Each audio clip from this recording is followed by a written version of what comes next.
मुझे बताइए अगर आपको स्क्रीन नजर आ रही है तो। जी सर, विजिबल।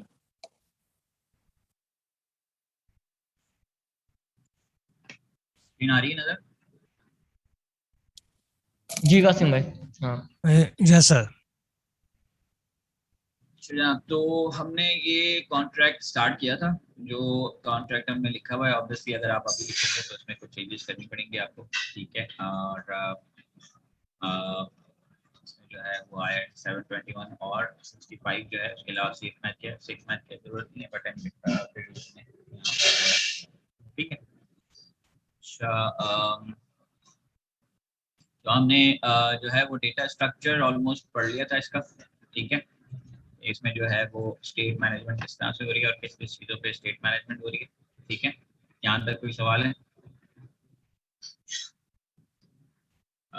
कंस्ट्रक्टर हमने देख लिया था, इसमें वो सिर्फ एक रजिस्टर इंटरफेस का मेथड कॉल कर रहा है और इंटरफेस आईडी ऐड अप कर रहा है, ठीक है। बैलेंस ऑफ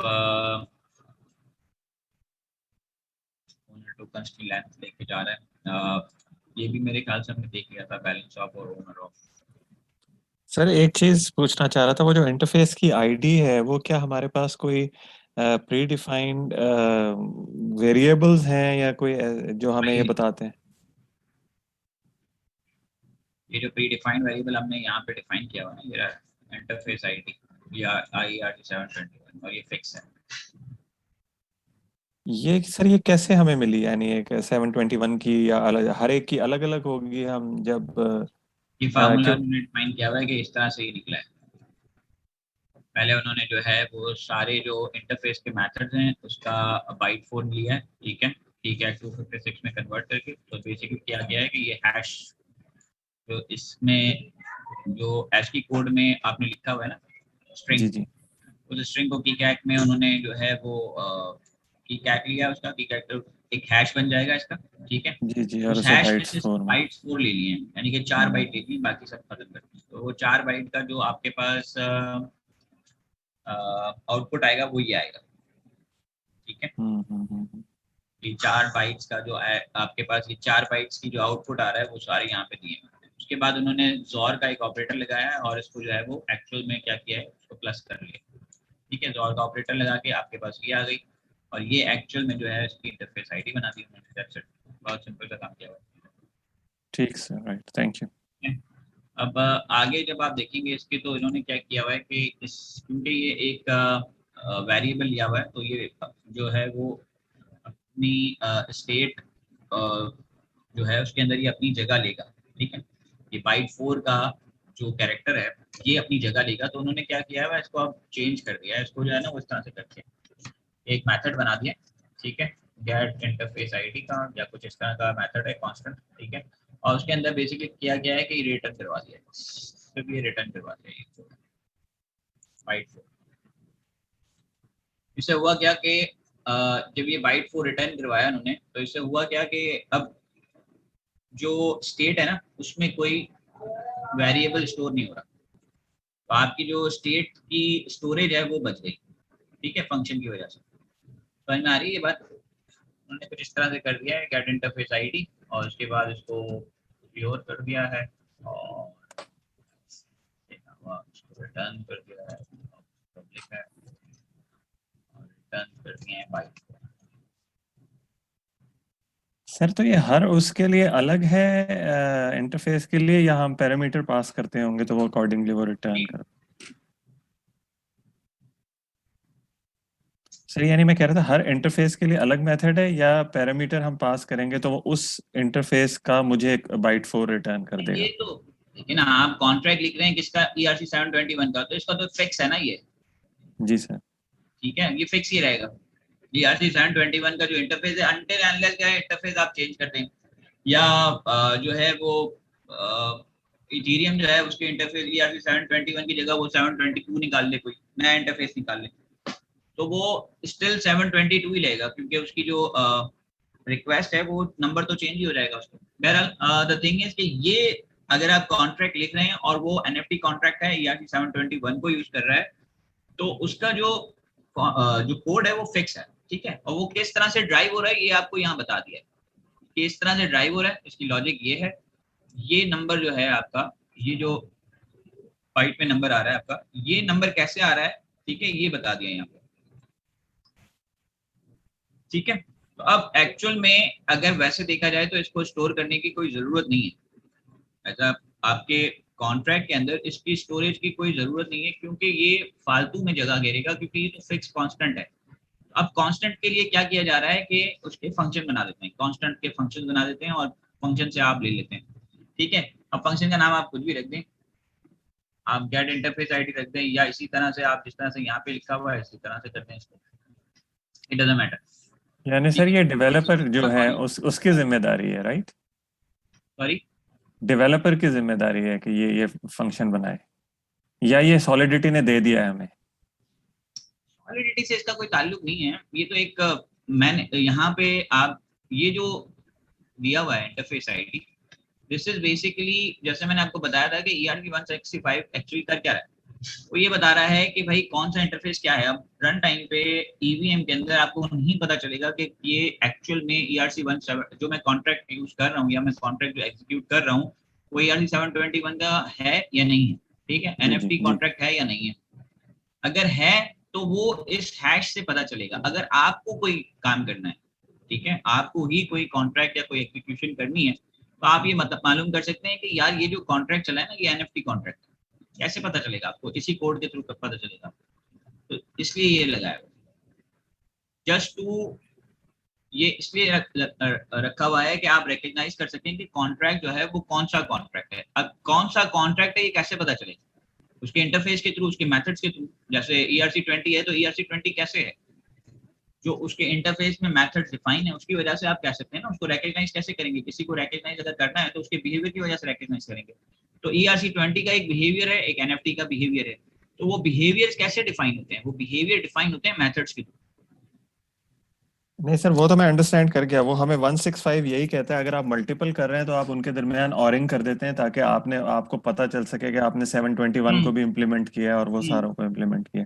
लेकिन मैं बस यही पूछना चाह रहा हूँ कि अब वो तो था ना कि हम वही चीज आप कह रहे हैं, या ये जो फंक्शन वाली बात थोड़ी मुझे उससे ओवरलैप लग रही है कि ये फंक्शन जिस तरह देखिए, उस मेथड है वो ऑप्टिमाइजेशन के लिए। मैं यहाँ पे क्या कर रहा हूँ, स्टोरेज को यूज कर रहा हूँ जी, 4 बाइट्स की स्टोरेज, 4 बाइट का एक्स्ट्रा स्टोरेज यूज कर रहा हूँ ना, किस लिए यूज कर रहा हूँ? एक फिक्स वैल्यू के लिए, ठीक सर। ठीक है। और ये वैल्यू कब एग्जीक्यूट होनी है, कब मुझे मिलनी है? जब मुझे इसका कोई यूजेज होगा, बिल्कुल ठीक है।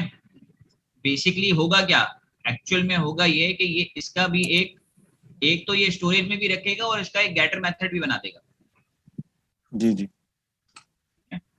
जब इसको हम कंपाइल करेंगे और बाइट कोड में ट्रांसफर करेंगे तो क्या होगा, इस पर्टिकुलर उसका, सॉरी इसका गेटर मेथड तो नहीं बनेगा क्योंकि प्राइवेट है, बट एनीवे अगर पब्लिक होता तो इसका, अगर पब्लिक होता ये और अगर हम कोई कांस्टेंट डिफाइन कर रहे होते तो वो क्या करता है, उसका गेटर मेथड भी बनाता और स्टोरेज में भी इसको स्टोर करता। तो हमने यहाँ पे उसको ऑप्टिमाइज करने के लिए आप क्या कर सकते हैं, मैं सिर्फ एक आपको वो बता रहा हूँ कि ऑप्टिमाइज करने के लिए इसको हम मेथड में कन्वर्ट कर सकते हैं और जब भी हमें यूज करना होगा हम इस मेथड को कॉल कर लें। तो अब होगा क्या कि ये मेथड जो है ना, ये सारा कॉल डेटा पे काम कर रहा है। ये जो है ये कहाँ पे काम कर रहा है, स्टोरेज पे, ठीक है।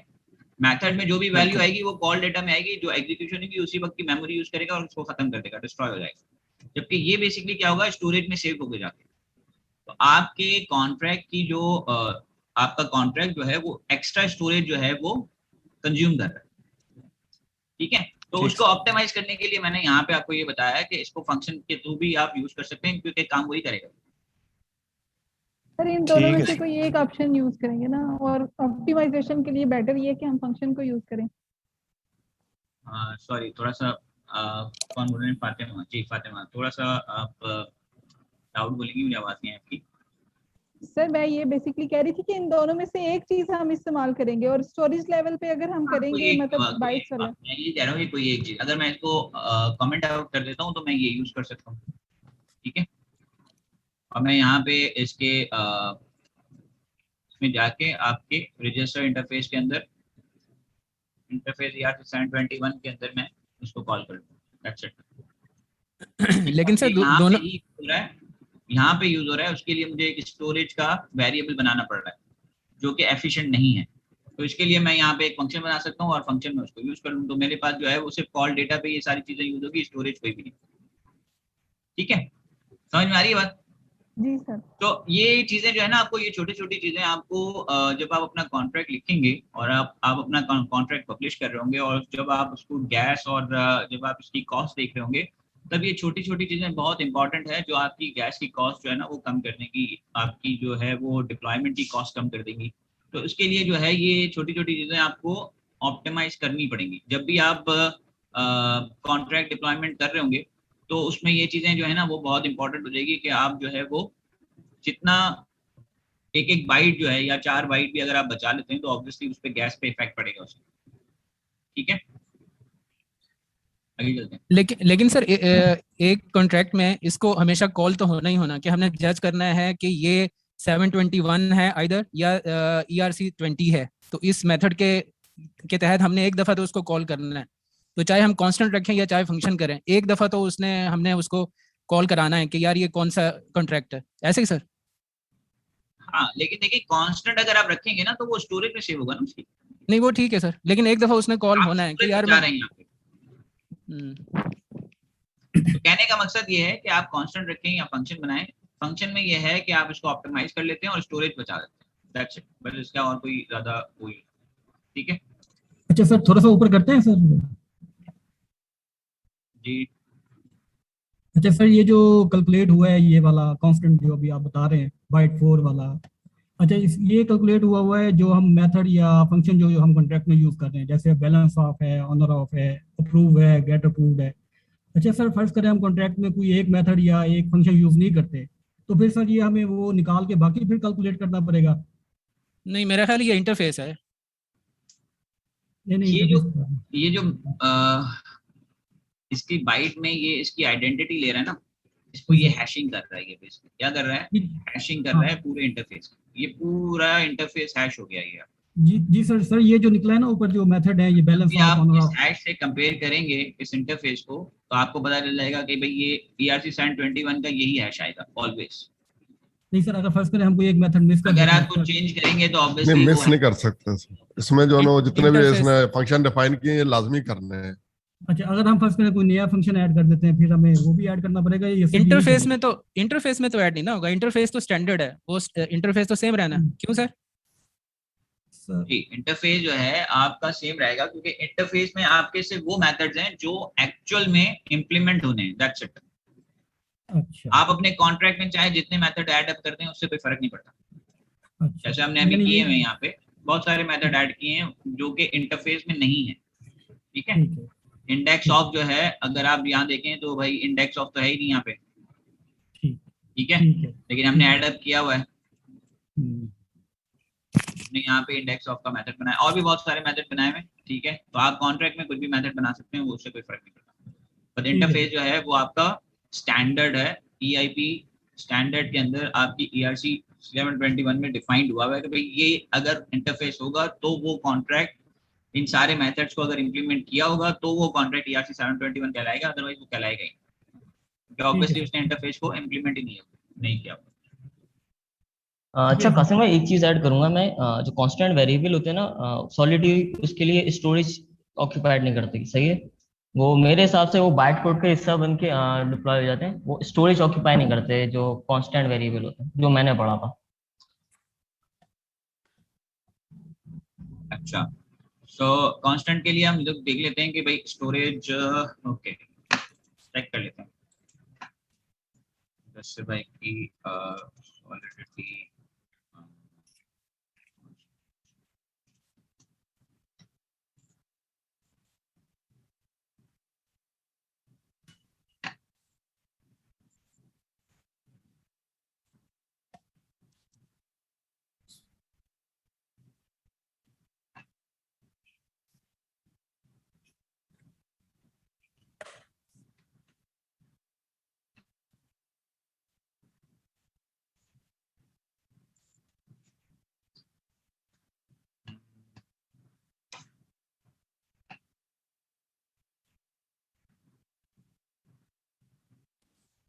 कासिम भाई मैंने चैट पे लिंक शेयर किया, उसमें आप देख लें, सॉलिडली डॉक्स का है।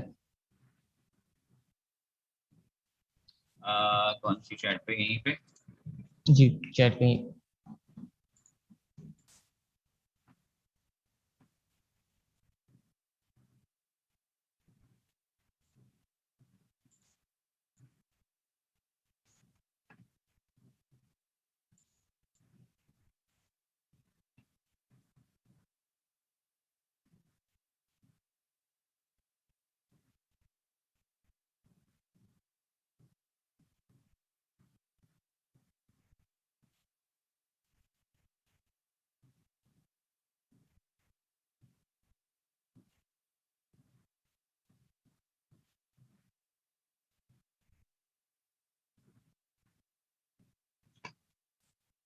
ओके,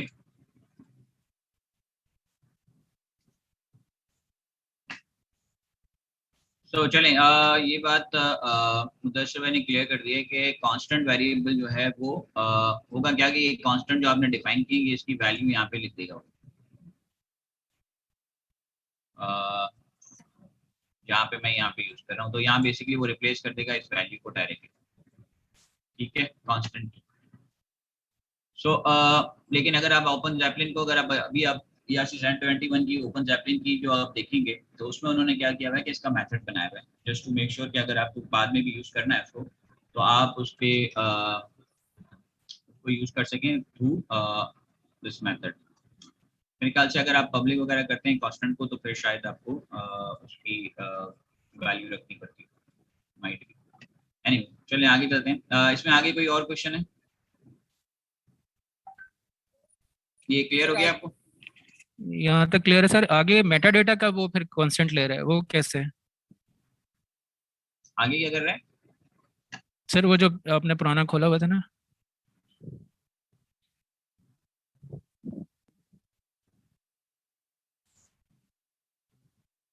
मेटा डेटा का? मेटा डेटा देखिए, मेटा डेटा तो आप स्टोर करेंगे ना, वो तो यहाँ पे ऑलरेडी आया हुआ है, ये इंटरफेस दिया हुआ है ERC 721 मेटा। हाँ सर ये क्या, हाँ ये अब जो कॉन्ट्रैक्ट हम डिप्लॉय कर रहे हैं उसके मेटा डेटा का हैश है। देखिए ये सारे हैश जो है ना, ये उसका मेटा डेटा हम ये बता रहे हैं कि भाई ये जो कॉन्ट्रैक्ट है इसके अंदर नेम, सिंबल और ये टोकन URI जो है ये इसका मेटा डेटा है, तो उसका एक हैश बन रहा है, ठीक है, कि भाई ये मेटा डेटा है। उसके बाद इन्यूमरेबल का एक हैश बनाया हुआ है। ये हैश जो है वो बेसिकली सिर्फ यहाँ बताने के लिए बताए हुए हैं कि किस तरह से ये ड्राइव हो रहे हैं सारे हैश, बट ये हैश जो है वो मेरे ख्याल से शायद नीचे वगैरह यूज हो रहे हो, लेकिन यहाँ पे आपके कॉन्ट्रैक्ट में जो कंस्ट्रक्टर में है वो सिर्फ और सिर्फ आपके जो मेन कॉन्ट्रैक्ट का इंटरफेस है वो यूज हो रहा है, ठीक है, रजिस्टर करने के लिए। सर तो ये इररिस्पेक्टिव ऑफ जितने भी हमारे कॉन्ट्रैक्ट्स होंगे नेटवर्क के ऊपर, ये वेरिएबल्स जो कांस्टेंट्स हैं इनकी वैल्यू हमेशा यही रहेगी इररिस्पेक्टिव ऑफ जितने लोग भी इस कॉन्ट्रैक्ट को डिप्लॉय कर रहे हैं? इसकी वैल्यू यही रहेगी, बिल्कुल। ओके, ठीक है। अच्छा, ये कॉन्ट्रैक्ट जो मैंने उस वक्त बनाया था लास्ट क्लास के अंदर, इसकी वजह क्या थी बनाने की, क्योंकि उस वक्त जो अगर आप ओपन जैपलिन का कॉन्ट्रैक्ट देखते हैं ना ERC 721 का, तो वो बहुत ही कॉम्प्लेक्स था, उसमें सेट यूज किया हुआ था, उसमें उन्होंने इन्यूमरेबल यूज किया हुआ था, ठीक है, तो ये सारी चीजें यूज की हुई थी जो मैंने हटा दी है इसमें। तो ये अगर आप ये इन्यूमरेबल और ये सब हटा भी देते हैं ना, इससे कोई फर्क नहीं पड़ता, क्योंकि अभी यूज हम जो कर रहे हैं वो सिर्फ ERC 721 कर रहे हैं, ठीक है। लेकिन इसका कांस्टेंट बनाने के लिए हमने यहाँ पे ऐसे वैल्यूज रखी हुई हैं कि अगर जरूरत पड़ती है इन्यूमरेबल वगैरह यूज करने की तो उसकी कांस्टेंट या इंटरफेस क्या होगा, इंटरफेस के जो हैश होगा वो क्या होगा।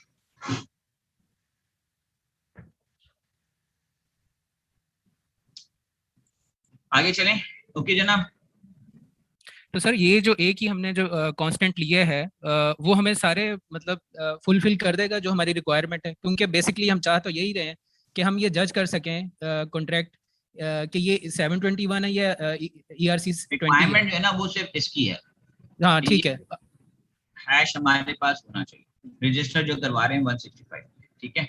आगे आगे हम उसको दूसरे कांस्टेंट्स लें या ना लें? एक्स्ट्रा दिए हुए ऑब्वियसली, वो इसलिए मैंने समझाने के लिए दिए हुए थे कि भाई ये इन्यूमरेबल वगैरह जो यूज कर रहा है ओपन जैपलिन का, अगर आप इम्प्लीमेंटेशन देखेंगे पहले वाली 4 से पहले वाली, तो वो काफी कॉम्प्लेक्स थी, तो उसकी वजह से हमने जो है सिर्फ डिफाइन किए हुए, लेकिन इसको यूज नहीं किया हुआ। ठीक है। ठीक है जी सर। अच्छा जनाब, तो हमने बैलेंस ऑफ देख लिया, ओनर ऑफ देख लिया कि भाई ओनर कौन है टोकन ओनर से जो ओनर ले रहे हैं हम, उसके अलावा हम ये देख रहे हैं कि क्या एड्रेस 0 है उसका, और फिर हम ले रहे हैं कि ओनर कौन है। तो ओनर जो है वो बेसिकली कहाँ से आ रहा है, टोकन ओनर से। अच्छा ये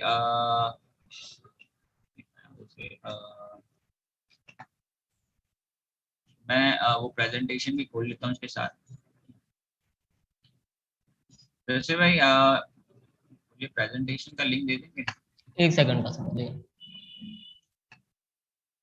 ताकि ये जो टोकन ओनर्स और हमने लास्ट में किया था वो मैं दोबारा से खोलूँ, ठीक है, और उसके हिसाब से फिर हम चल जाएं। तो टोकन ओनर्स वगैरह मैंने वैसे समझाया हुआ था यहाँ पे कि आपके पास ओनर्स टोकन है, ठीक है, कि कासिम के पास कितने टोकन है और उसके इंडेक्सेस क्या हैं, नौमान के पास कितने टोकन है और उसके इंडेक्सेस क्या हैं, अहमद के पास कितने टोकन है और उसके इंडेक्सेस क्या हैं। तो ये है ओनर्स टोकन। अच्छा भाई चैट पे शेयर कर दिया।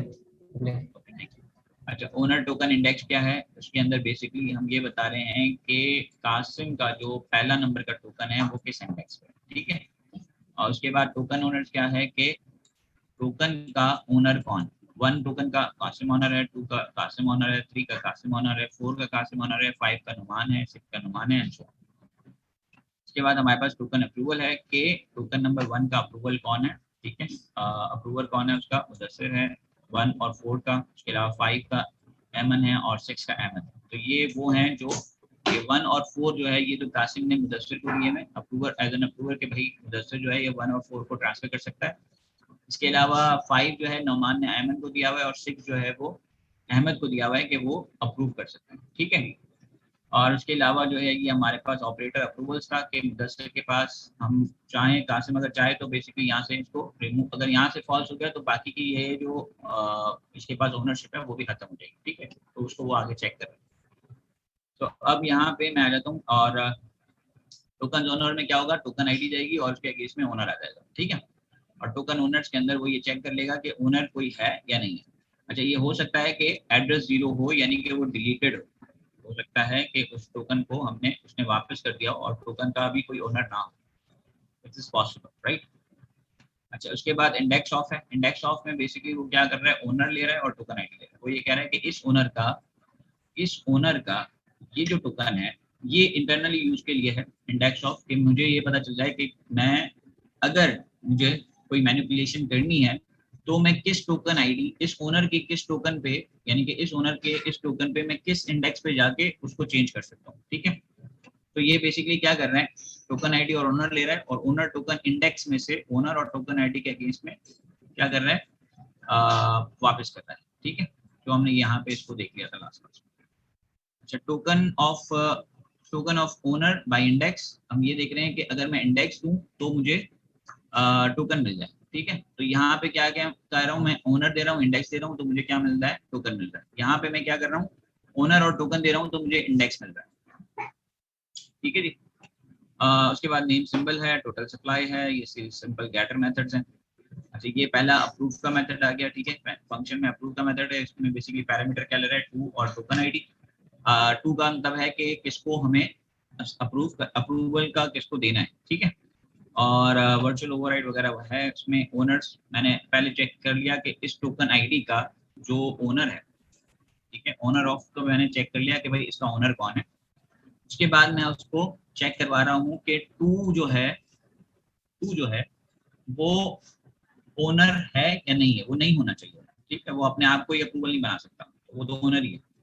तो ये एक चेक लगा दिया। उसके बाद message dot sender equals to owner, हमने देखा कि भाई मैसेज डॉट सेंडर जो है वो ओनर तो नहीं है, और उसके बाद इस अप्रूव फॉर ऑल का मेथड कॉल कर लिया है और उसके अंदर हमने ओनर और मैसेज सेंडर दे दिया, ठीक है। इस मैसेज सेंडर के अगेंस्ट में हमने बता दिया कि कौन अप्रूव कर सकता है। तो ये बेसिकली जो हमने काम किया हुआ है, इस अप्रूव ऑल जो है वो बेसिकली एक मेथड है जो नीचे आएगा, मैं उसको बता देता हूँ कि क्या करते हैं, ठीक है। और उसके बाद मैंने ये मेथड कॉल कर दिया है अंडरस्कोर अप्रूव, ये इसका एक प्राइवेट मेथड है जिसमें हम अगेन 2 और टोकन आईडी ट्रांसफर कर रहे हैं। यहाँ सिर्फ हमने कंडीशन लगा दी है, रिक्वायरमेंट्स लगा दी है, इसको आगे जाके हम फिर से देख लेते हैं। गेट अप्रूव जो है वो ये बता रहा है कि get approve address for token ID for 0 if no address set. अच्छा, यहाँ पे बेसिकली क्या कर रहा है कि हम टोकन आईडी दे रहे हैं और उसका अप्रूवल ले रहे हैं कि इसका अप्रूवल कौन है, ठीक है, एड्रेस रिटर्न कर रहे हैं। क्लियर है? सेट अप्रूव फॉर ऑल जो है, सेट अप्रूवल फॉर ऑल का मतलब है कि मैं अगर ऑपरेटर देता हूँ और उसका बूलियन जो है वो अप्रूव यस और नो देता हूँ, ठीक है। सेट अप्रूवल फॉर ऑल का मतलब है जो हमारे पास एक ऑपरेटर अप्रूवल का जो एरे मैपिंग थी, उसके अंदर हम बेसिकली क्या करवा रहे हैं, बूलियन सेट करवा रहे हैं, ट्रू या फॉल्स, ठीक है। अप्रूवल फॉर ऑल का मतलब है कि मैं सारे टोकन्स के ऊपर, अगर मैंने जैसे यहाँ पे मुदस्सिर को दिया हुआ था, ये हम बैक जाते हैं, तो यहाँ पे क्या दिया हुआ था, मुदस्सिर, और मुदस्सिर को अगर मैं फॉल्स कर दूंगा तो ये 1 और 4 को वो अब ट्रांसफर नहीं कर सकेगा, ठीक है। सेट अप्रूव फॉर ऑल सिर्फ सेट कर रहा है। इज अप्रूव फॉर ऑल जो है वो चेक कर रहा है कि ऑपरेटर के अंदर ओनर का अंदर ट्रू या फॉल्स है या नहीं, ठीक है। ये रिटर्न कर रहा है क्या, बूलियन रिटर्न कर रहा है। और यहाँ पे मैं क्या कर रहा हूँ, ओनर, ऑनर और ऑपरेटर जो है वो उसको दिया।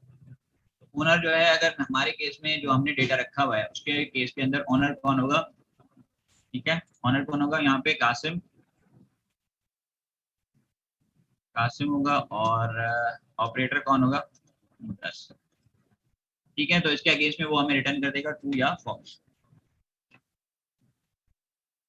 अब उसके बाद एक ट्रांसफर का मेथड बनाया हुआ है। ट्रांसफर के अंदर बेसिकली वो पहले चेक कर रहा है कि इज अप्रूव्ड और ओनर। अच्छा, इज अप्रूव्ड और ओनर एक और मेथड है कि पहले तो ये अप्रूवर होना चाहिए, वो ये चेक कर रहा है कि जो मैसेज डॉट सेंडर है वो आया अप्रूवर है या ओनर है, दोनों में से अगर अप्रूवर है तो भी चढ़ सकता है और ओनर है तो भी वो ट्रांसफर कर सकता है, अदरवाइज वो नहीं कर सकता, ठीक है। तो यहाँ पे हमने एक और मेथड बनाया है जेनेरिक ट्रांसफर का, जिसके अंदर वो फ्रॉम ले रहा है, यहाँ पे फ्रॉम नहीं ले रहा, वो मैसेज डॉट सेंडर से फ्रॉम ले रहा है, ठीक है। तो हमने एक और मेथड बनाया हुआ है प्राइवेट मेथड, और उसके अंदर बेसिकली क्या किया हुआ है कि हमने फ्रॉम टू और टोकन आईडी ट्रांसफर, ठीक है। तो ये एक और मेथड है जो बेसिकली ट्रांसफर को कंप्लीट कर रहा है। इसी तरह से ट्रांसफर फ्रॉम है।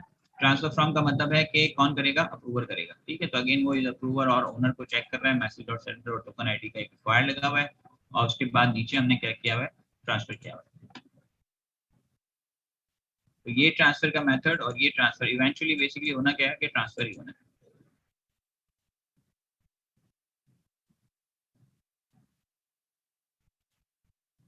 अच्छा, उसके अलावा एक और हेल्पर मेथड बनाया हुआ है एग्जिस्ट का। एग्जिस्ट क्या चेक कर रहा है कि अगर मैं टोकन आईडी दूं तो वो मुझे ये बताए कि ये टोकन आईडी एग्जिस्ट करता भी है कि नहीं, ठीक है। तो हमने किया हुआ क्या है, यहाँ पे बहुत ही सिंपल जो काम किया है कि टोकन ओनर में टोकन आईडी दी है और उसका ओनर लिया है। अगर ओनर जो है वो एड्रेस 0 नहीं है, ठीक है, अगर ओनर का एड्रेस 0 नहीं है तो वो ट्रू रिटर्न करेगा, अदरवाइज फॉल्स रिटर्न करेगा, ठीक है। इसका मतलब है कि टोकन एग्जिस्ट करता है। अगर टोकन डिलीटेड होगा तो एड्रेस जो है वो इसका 0 हो जाएगा। ये फंक्शन कहाँ यूज करेंगे? जी, कोई सवाल कर रहा है? जी सर ये कहाँ यूज करेंगे एग्जिस्ट वाला फंक्शन? ये जस्ट चेक करने के लिए है या नहीं? आवाज बड़ी स्लो आ रही है आपकी। सर मैं ये पूछ रहा था कि ये फंक्शन कहीं यूज भी होगा या सिर्फ हमने ये चेक करना है कि ऑनर है कि नहीं, बस?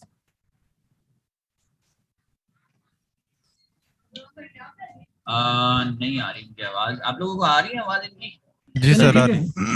जी सर, वो पूछ रहे हैं ये फंक्शन कहाँ यूज होगा, ये वाला फंक्शन हमने कहाँ यूज किया है? फॉर ओनर या एग्जिस्ट वाला? एग्जिस्ट वाला। या सिर्फ चेक करना एग्जिस्ट वाला हम बहुत सारी जगह पे यूज कर रहे हैं। अभी आप नीचे देखेंगे तो रिक्वायर्ड के अंदर हमने बहुत सारी जगह पे एग्जिस्ट यूज किया हुआ है,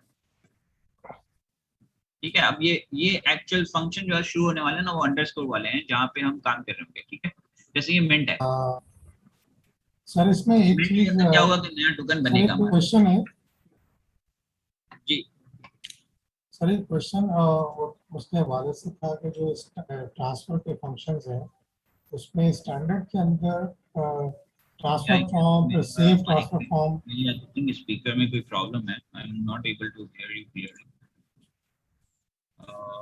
मंसूर भाई आप बोलिए, फिर मैं हम में से कोई सर को बता देगा अगर आपकी आवाज ट्रांसलेट कर लेंगे। अहमद भाई वही जो ट्रांसफर फॉर्म के जो सेव ट्रांसफर फॉर्म और ट्रांसफर फॉर्म के जो फंक्शंस हैं जिनको फिर स्टैंडर्ड अपने अंदर ही कह रहा है कि जी इनको यूज ना करें।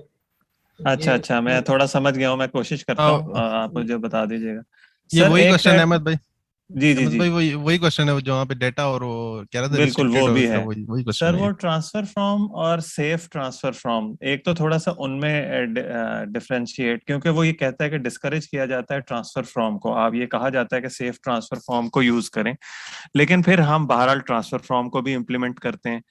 और दूसरा सवाल यहाँ ये है कि सेफ ट्रांसफर फ्रॉम में मेरा ख्याल दो वेरिएशन है, ओवरलोडिंग है, एक में डेटा जाता है और एक में डेटा नहीं जाता। तो इन ये दो क्वेश्चन है बेसिकली, कि एक वो सेफ ट्रांसफर फ्रॉम के ओवरलोडिंग में डिफरेंस, सेफ और ट्रांसफर फॉर्म जो है वो ये आप ERC-20 की बात कर रहे हैं? 721 की सर। 720। अच्छा, मैंने यहाँ पे सेफ ट्रांसफर फॉर्म इम्प्लीमेंट नहीं किया हुआ। सेफ ट्रांसफर फॉर्म जो है वो इसलिए यूज होता है कि अगर आप कॉन्ट्रैक्ट को ट्रांसफर कर रहे हैं अपना NFT, ठीक है, कॉन्ट्रैक्ट को अगर आप ट्रांसफर कर रहे हैं तो बेसिकली वो कॉन्ट्रैक्ट जो है ना वो ERC 721 वो इम्प्लीमेंटेड होना चाहिए, या उसके पास ये एबिलिटी होनी चाहिए कि वो ERC 721 को जो है वो ट्रांसफर वगैरह कर सकते हैं। सिमिलरली जैसे हम फॉल बैक यूज करते हैं ERC-20 के लिए, सॉरी ईथर के लिए, ठीक है।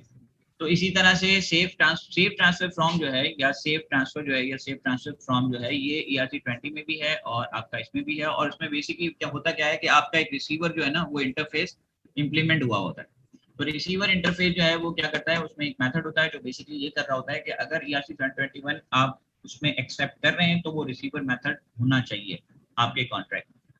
सर सॉरी मैं बीच में बोल रहा हूँ, अगर आप ओपन कर सकें ये इनका ओपन ज़ेपलिन का 721 की, तो वहां से शायद हमें थोड़ी समझ, क्योंकि हम उसको देख रहे थे, तो उसमें कंफ्यूजन थी।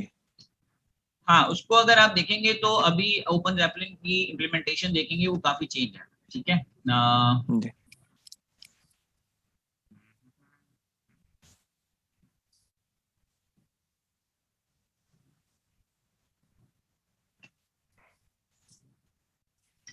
जी,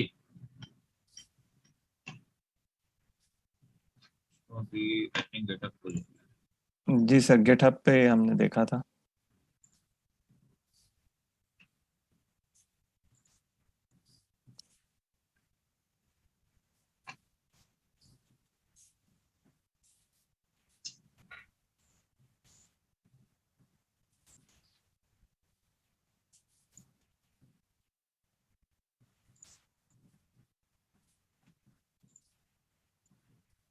जी।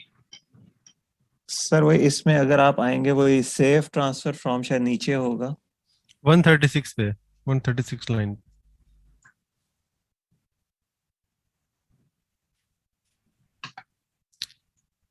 नहीं, ये तो सेट अप्रूवल है। सर आपने अच्छा, आप इंटरफेस बोला हुआ है Bro, आप सर इम्प्लीमेंटेशन की बात कर रहे हैं? इंटरफेस वाला सर, अच्छा, इंटरफेस वाला interface। ERC 721 फाइल के अंदर ये दिया सर।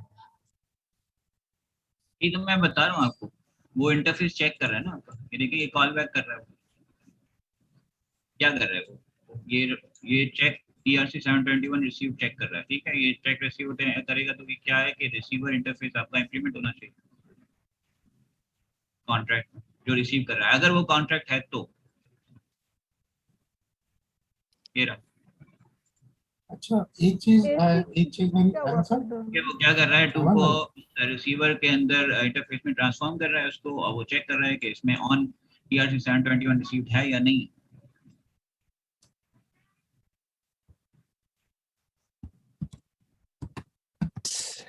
बस सर यही थोड़ा सा मेथड समझ नहीं आ रहा था ये, कि ये उसमें क्योंकि ट्राई कैच भी लगा था और कुछ वो उसको टाइप कास्ट भी कर रहा, और वो थोड़ा सा हमने जिस लेवल की सॉलिडिटी अब तक देखी है उससे जरा कॉम्प्लेक्स लग तो रही थी। ये कॉल बैक कर रहा है, मैं यही बता रहा हूँ ना कि ये फॉल बैक मेथड जो हमने पढ़ा था ना उस तरह से आएगी।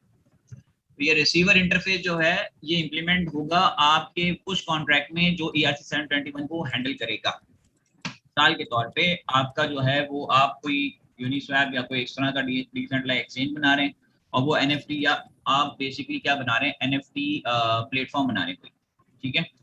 अब NFT प्लेटफॉर्म जो है उसमें ERC 721 रिसीवर इंप्लीमेंट होना चाहिए आपके उस कॉन्ट्रैक्ट के अंदर, ताकि वो NFT को रिसीव कर सके। तो अगर उसने किसी भी शख्स ने ये जो है वो ओपन जैपलिन की इम्प्लीमेंटेशन यूज की और वो सेफ ट्रांसफर कर रहा है, तो सेफ ट्रांसफर उसी वक्त होगा जब आपका कॉन्ट्रैक्ट एज अ प्लेटफॉर्म, आपका कॉन्ट्रैक्ट जो है उसने ERC 721 रिसीवर इंप्लीमेंट किया होगा।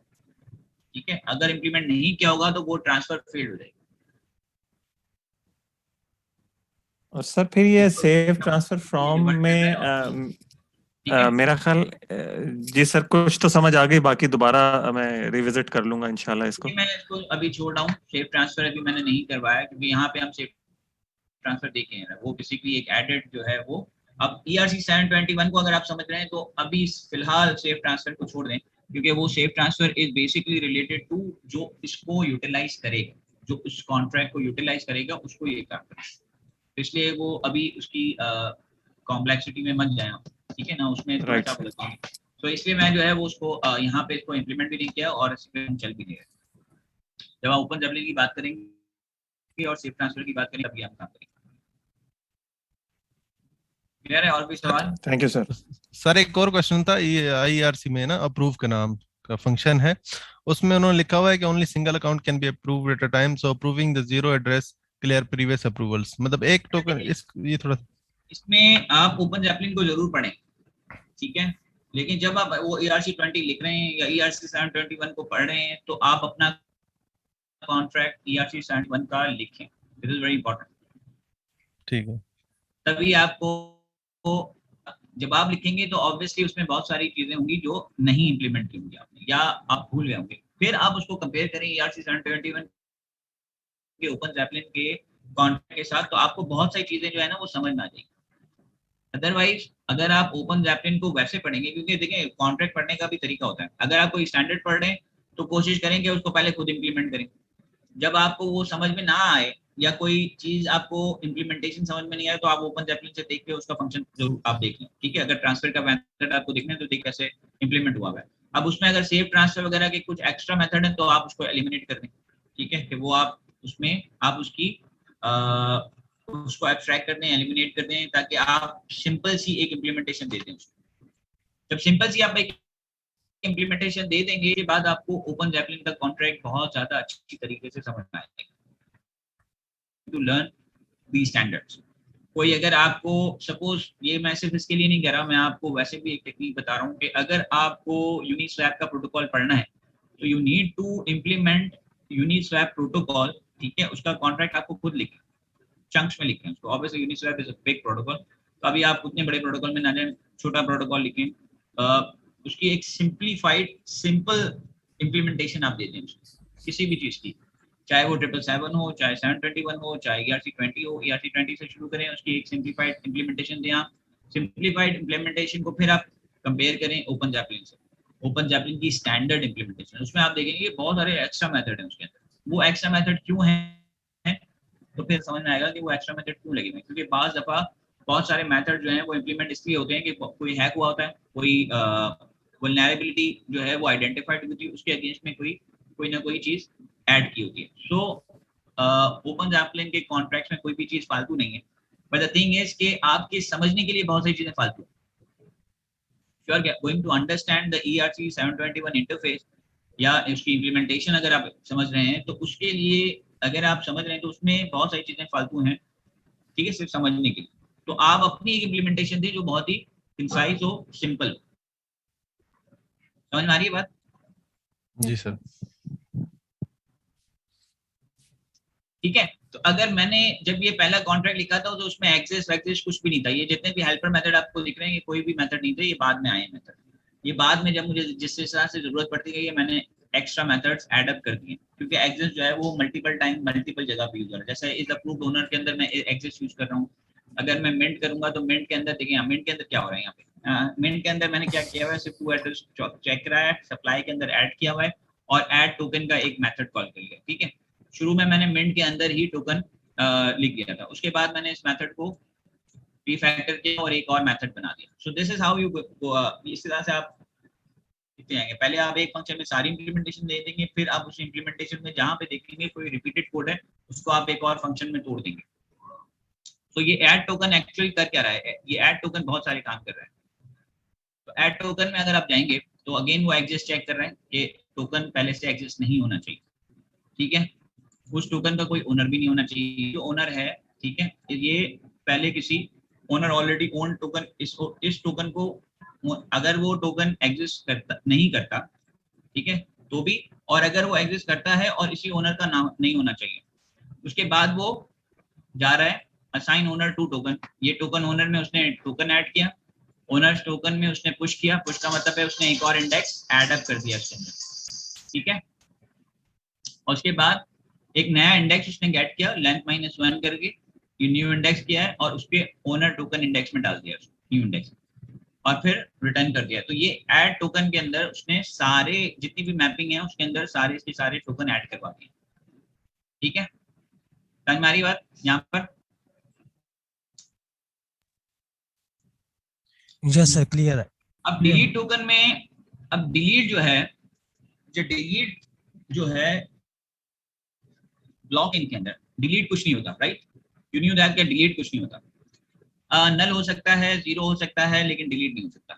नल का मतलब ये है कि आप उसमें एड्रेस 0 मूव कर सकते हैं, एड्रेस 0 का मतलब है कि कोई एड्रेस नहीं, लेकिन वो डिलीट नहीं हो सकता, ठीक है। तो अब हमने डिलीट किया किस तरह, यहाँ पे कुछ चीजें यूज हो रही हैं। अगेन एग्जिस्ट यूज कर रहा है, टोकन ओनर को देख रहा है कि भाई वो ओनर जो टोकन डिलीट हो रहा है उसका वो ओनर होना लाजमी है, ठीक है। यहाँ अप्रूवर डिलीट नहीं कर रहा, टोकन ओनर ही चेक हो रहा है, तो अप्रूवर जो है वो टोकन डिलीट नहीं कर सकता, ठीक है।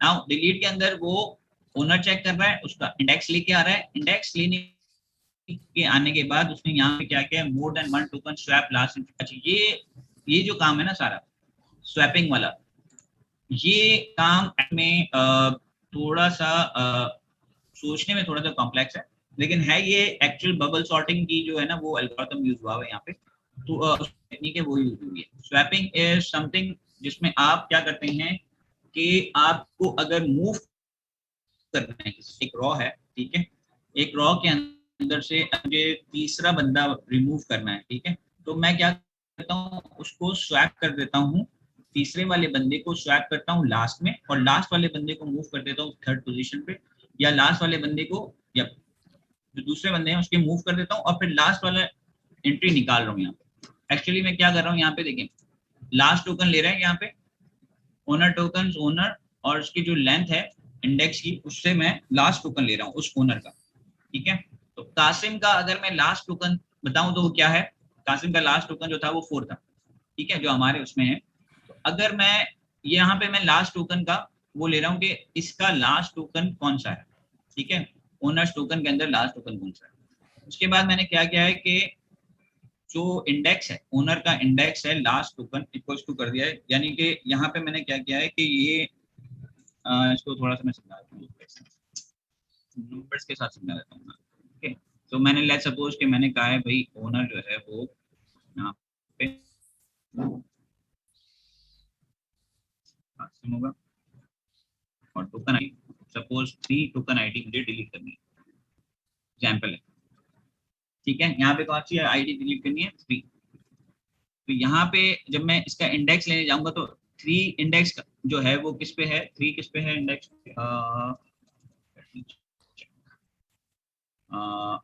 कासिम का 3 जो है वो आई थिंक 2 पे है शायद, हाँ चेक कर लेते हैं।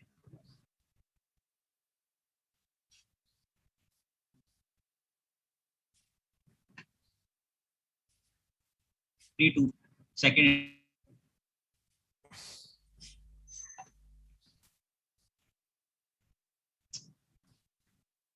तो यहाँ पे मेरे पास क्या आएगा, 2 आएगा, राइट। अब मैं यहाँ पे एक और चीज चेक करवा रहा हूँ कि यहाँ पे एक से ज्यादा टोकन होने चाहिए। तो अभी मेरे पास अगर लेंथ आएगी तो लेंथ यहाँ पे मेरे पास कितने टोकन है, कासिम के पास 4 टोकन, 4 टोकन है, ठीक है, तो 4 लेंथ आएगी। 4 है तो इसका मतलब है कि वो इस कंडीशन में चला जाएगा, जब इस कंडीशन में जाएगा तो वो कहेगा कि लास्ट टोकन कौन सा है इसका, तो लास्ट टोकन मेरा कौन सा है, 4 है सर, टोकन 4 का -1 करेगा तो टोकन कौन सा आएगा लास्ट में, मेरी लेंथ क्या है,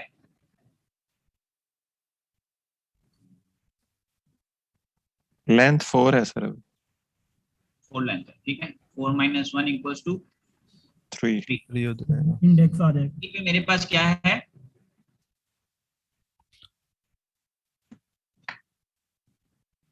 थ्री पे है मेरे पास कौन सा टोकन है, 4 है, 4 है। 3 इंडेक्स पे मेरा 4 टोकन है, राइट। यस। तो अब मैं यहाँ पे क्या करेगा वो, अब ये क्या कह रहा है कि ओनर्स टोकन के अंदर कासिम और इंडेक्स कौन सा है, इंडेक्स हमने ऊपर लिया था 2, ठीक है, और 2 के अंदर लास्ट टोकन मूव कर दो, तो 2 के अंदर हमने क्या किया, कौन सा टोकन मूव किया, 4, ठीक है। और उसके बाद लास्ट टोकन में हमने क्या मूव कर दिया, देखिए यहाँ कासिम के अंदर हमने क्या किया हुआ है, ओनर्स टोकन इंडेक्स के अंदर, अच्छा ये इंडेक्स की बात हो रही है, ठीक है, owner token index last token 4 के अंदर हमने क्या मूव कर दिया, 2। तो अब हमारे पास इसके खत्म होने पे मेरे पास जो ओनर्स का वो बनेगा, वो क्या बनेगा, कासिम के पास 1, 2, 3, 4 है, ठीक है, और इंडेक्स क्या था, एक मिनट ये हम देख लेते हैं, इंडेक्स अगर मैं बताऊं तो 0, 1, 2, 3, ठीक है। हमने यहाँ पे क्या किया हुआ है, अगर मैं यहाँ पे देखूं तो हमने लास्ट टोकन जो 4 को उठा के हमने कहाँ पे मूव कर दिया है, 2 पे ले आए, 3 पे, सही है, ये यहाँ पे था, और हमने लास्ट कासिम को 2 के इंडेक्स पे मूव कर दिया, राइट। यस। 2 इंडेक्स जो है वो 3 पे है, तो मैंने यहाँ पे 4 कर दिया, ठीक है, ऐसे ही हुआ है।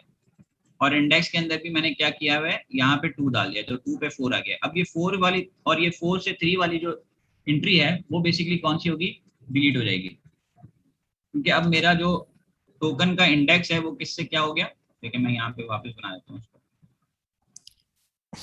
मैंने बेसिकली किया हुआ क्या है कि इसकी इम्प्लीमेंटेशन देखें तो मैंने ये क्या है कि 3 की जगह मैंने 4 कर दिया बस, ठीक है, इस पूरे उसमें 3 की जगह मैंने क्या किया, 4 कर दिया, ठीक है। अब ये मेरा जो टोकन इंडेक्स है वो कुछ इस तरह से हो गया, 1, 2, 4, 4। उसके बाद मैं गया हूँ लास्ट पे और मैंने क्या किया, लास्ट एंट्री को पॉप कर दिया। पॉप का मतलब क्या हुआ, लास्ट एंट्री नल हो गई, अरे से लास्ट एंट्री रिमूव हो जाएगी, ठीक है। तो एरे से मेरी लास्ट एंट्री रिमूव हो गई, तो अब मेरे पास बचा क्या, 1, 2, 4, यस सर। ठीक है। तो इसका मतलब क्या हुआ कि मेरा जो टोकन है वो इस तरह से मैंने डिलीट किया, इस तरह से डिलीट किया है। मैं अगर यहाँ पे आऊँ पॉप के बाद क्या होगा, 1, 2, 4 मेरे पास बच जाएगा, ठीक है। और ओनर टोकन इंडेक्स पे भी मैंने क्या किया है, लास्ट वाला जो था वो मैंने डिलीट कर दिया, डिलीट कर दिया यहाँ पे, ठीक है। ओनर वो आएगा और टोकन आईडी कौन सा आएगा, 4 आएगा, 4 के ऊपर जो भी इंडेक्स है वो डिलीट हो गया।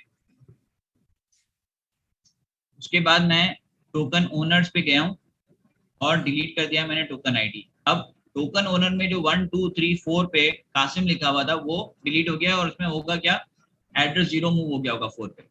तो इंडेक्सेस जो है ना, एरे के मैपिंग के इंडेक्सेस चेंज नहीं हुए होंगे, वो वहीं के वहीं है, लेकिन उसकी वैल्यू जो डिलीट मैंने की है उसकी वजह से हुआ क्या होगा कि वहां पे अगर एड्रेस है तो एड्रेस 0, यानी कि उसकी वैल्यू मूव हो गई।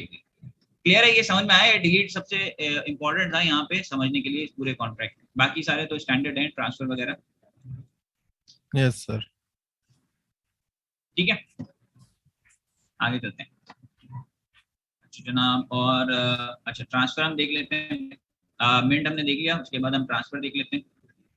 ट्रांसफर क्या है, ट्रांसफर में बेसिकली हो ये रहा है कि हम ये कह रहे हैं कि भाई टोकन आईडी ग्रेटर देन 0 होनी चाहिए। अच्छा सर, जब हमने मिंट डिस्कस किया था तो उसमें जो सर मिंट जब डिस्कस किया था उसमें ऑनर को कंसीडर रिक्वायर नहीं कर रहे हम, तो वो कोई भी फिर उसको मिंट कर लेगा। हाँ, अभी तो फिलहाल मिंट रखा हुआ है कि ये बेसिकली देखिए मिंट का जो ये है इंटरनल फंक्शन है, ठीक है ना। आई थिंक क्योंकि ये इंटरनली ही मिंट हो सकता है, तो इसलिए इसमें एड्रेस दिया हुआ है। मिंट बेसिकली इंटरनल है, सही है। आप इस कॉन्ट्रैक्ट को जब आप एक्सटेंड करेंगे तो वहां पे आप कंडीशन लगाएंगे, तो सही है। नहीं सर, लेकिन हमने यहाँ पे अप्रूवर, सॉरी बोले सर, यहाँ पे हमने मतलब जैसे ERC 20 में अलाउंस था, तो वैसे हमने भी डेडिकेट किया होता है ना यहाँ पे भी, तो वो भी तो फिर अप्रूव मिंट कर सकेगा अगर हम तो रिस्ट्रिक्ट देखो नहीं ये तो करेंगे। डिपेंड करेगा कि आप मिंट किससे करवाना चाहते हैं, पब्लिक से तो नहीं हो सकता ये। इंटरनल जो आप कॉन्ट्रैक्ट लिखेंगे, जब आप इसको एक्सटेंड करेंगे तब आप इसकी मिंट की जो भी लॉजिक है वो आप देंगे, ओके ठीक है ना। अभी तो इंटरनली मिंट हो सकता है, आप एड्रेस देंगे और उस एड्रेस पे ये मिंट कर देगा, ठीक है। अब ये ट्रांसफर एक्चुअली में क्या हो रहा है कि ट्रांसफर में बेसिकली क्या हो रहा है कि वो कुछ रिक्वायरमेंट लगी हुई है टोकन आईडी की। टोकन आईडी 0 नहीं होना चाहिए। ओनर जो है वो जो टोकन आईडी बन रही है उसका कोई ओनर नहीं होना चाहिए, ठीक है। और 2 के अंदर बेसिकली क्या है कि एड्रेस 0 नहीं होना चाहिए। उसके बाद हम क्या कर रहे हैं यहाँ पे इसको अप्रूव को खत्म कर रहे हैं। उस टोकन आईडी के अंदर clear approval from the previous owner, जो भी ओनर था इसका, क्योंकि देखिए लास्ट डिलीट जब हमने किया था तो अप्रूव को खत्म नहीं किया, ठीक है। अप्रूव वैसे का वैसे ही है। तो जब हम ट्रांसफर कर रहे हैं तो ट्रांसफर में हम क्या कर रहे हैं कि इसका अप्रूवल पीछे भी जो अगर किसी ने कासिम ने अगर मुदस्सिर को अप्रूवल दिया हुआ है, ठीक है, तो जब टोकन ट्रांसफर होगा तो वो अप्रूवल भी खत्म होना चाहिए। तो सबसे पहले क्या हो रहा है वो अप्रूवल, ठीक है। तो जब भी टोकन ट्रांसफर कर रहा हूँ तो उससे रिलेटेड जो अप्रूवल है वो भी खत्म हो रहा है। अप्रूवल जो है वो खत्म हो रहा, खत्म हुआ। एड्रेस 0 पे हमने टोकन आईडी डाल दी। उसके बाद हमने डिलीट टोकन किया। तो हमने पहले क्या किया, उस टोकन को रिमूव किया है उस एड्रेस से जो ओनर के पिछले वाले एड्रेस थे उससे हमने रिमूव कर दिया, ठीक है। और उसके बाद हमने ऐड किया है न्यू टोकन, ये टोकन आईडी के थ्रू हमने उसी टोकन आईडी को ऐड किया है टोकन के अंदर। तो ऐड टोकन मैंने बताया और डिलीट टोकन। तो उससे ट्रांसफर के अंदर बेसिकली हो क्या रहा है यहाँ पे कि आपका वो टोकन जो है उस ओनर से खत्म हो रहा है और दूसरे ओनर पे ट्रांसफर हो रहा है, ठीक है। तो उसके लिए हमारे पास बहुत सारी मैपिंग है जो हमें खत्म करनी पड़ेगी। तो यहाँ पे क्या हो रहा है, ट्रांसफर के अंदर हम डिलीट टोकन यूज कर रहे हैं और ऐड टोकन यूज कर रहे हैं कि हमने पिछले वाले सारे रेफरेंस डिलीट कर दिए और नया टोकन नए एड्रेस के साथ ऐड कर दिया, ठीक है। बाद यहाँ ट्रांसफर हो रहा है। सो यहाँ ट्रांसफर का जो मेथड है उसमें बेसिकली क्या हो रहा है, डिलीट हो रहा है और ऐड हो रहा है, ठीक है जी। Right sir. अच्छा, बर्न के अंदर बेसिकली क्या हो रहा है, बर्न के अंदर एक्चुअल में क्या होगा कि वो टोकन आईडी जो है वो हमें खत्म करनी है। तो अगेन वो क्या रहा है कि जो ओनर का एड्रेस है वो हम देख रहे हैं कि भाई इसका ओनर कौन है इस टोकन आईडी का। अगर मैं बर्न कर रहा हूँ तो मैं ये कह रहा हूँ कि भाई इसका ओनर कौन है। अगेन ये बर्न जो है वो इंटरनल है, तो इसकी वजह से इसकी जो इम्प्लीमेंटेशन है वो जो भी इसको इम्प्लीमेंट करेगा वो इसकी बर्न देगा, बर्न किसको राइट देने किसको नहीं देने वो डिपेंड करेगा उसको। तो बर्न के अंदर भी बेसिकली लॉजिक क्या है कि क्लियर अप्रूवल है, उसके बाद क्लियर उसका मेटा डेटा क्लियर कर रहे हैं, उसके बाद हम टोटल सप्लाई को माइनस कर रहे हैं और डिलीट टोकन किया। तो सर डिलीट और इसमें बर्न में क्या फर्क हुआ? एक हमने फंक्शन ऊपर डिलीट कर, बर्न का मतलब है कि भाई वो टोकन हमें खत्म करना है, ठीक है। अगर हम ट्रांसफर में देखें तब भी डिलीट यूज हो रहा है, बर्न में भी डिलीट यूज हो रहा है। हम एक फंक्शन भी तो सर हमने बर्न बनाया था। सॉरी, एक फंक्शन भी तो सर बर्न का वो डिलीट का हमने फंक्शन डिक्लेयर किया हुआ है। हाँ, उसमें और इस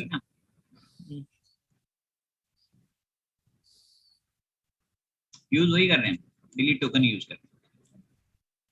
यहाँ पे सिर्फ काम ये किया हुआ है कि हमने बेसिकली उसका अप्रूवल भी रिमूव किया है, ठीक है। उसके बाद उसकी, क्योंकि देखिए डिलीट डायरेक्टली तो कॉल होगा नहीं कभी भी। डिलीट जो है वो एक्चुअल एक हेल्पर मेथड है। मिंट के वक्त ट्रांसफर के वक्त डिलीट यूज हो रहा है, बर्न के वक्त डिलीट यूज हो रहा है। ऐड टोकन भी इसी तरह से कोई मेन मेथड नहीं है, वो एक हेल्पर मेथड है, ठीक है। जब आप ट्रांसफर कर रहे हैं तो ऐड टोकन हो रहा है, मिंट कर रहे हैं, मिंट का मतलब है ट्रांसफर ही कर रहे हैं। तो ट्रांसफर के अंदर बेसिकली क्या हो रहा है, ऐड भी हो रहा है और डिलीट टोकन भी हो रहा है। तो बर्न के अंदर भी क्या हो रहा है, डिलीट टोकन हो रहा है। लेकिन कुछ एक्स्ट्रा चीजें हैं जो आप कर रहे हैं यहाँ पे, ठीक है। सर बर्न का मकसद यहाँ ये है कि हम उस टोकन आईडी को एड्रेस 0 को असाइन करा देते हैं। जी, बंद ये का है मतलब है बर्न। बेसिकली हम जीरो कर रहे हैं, यानी कि उस टोकन को हम खत्म कर रहे हैं।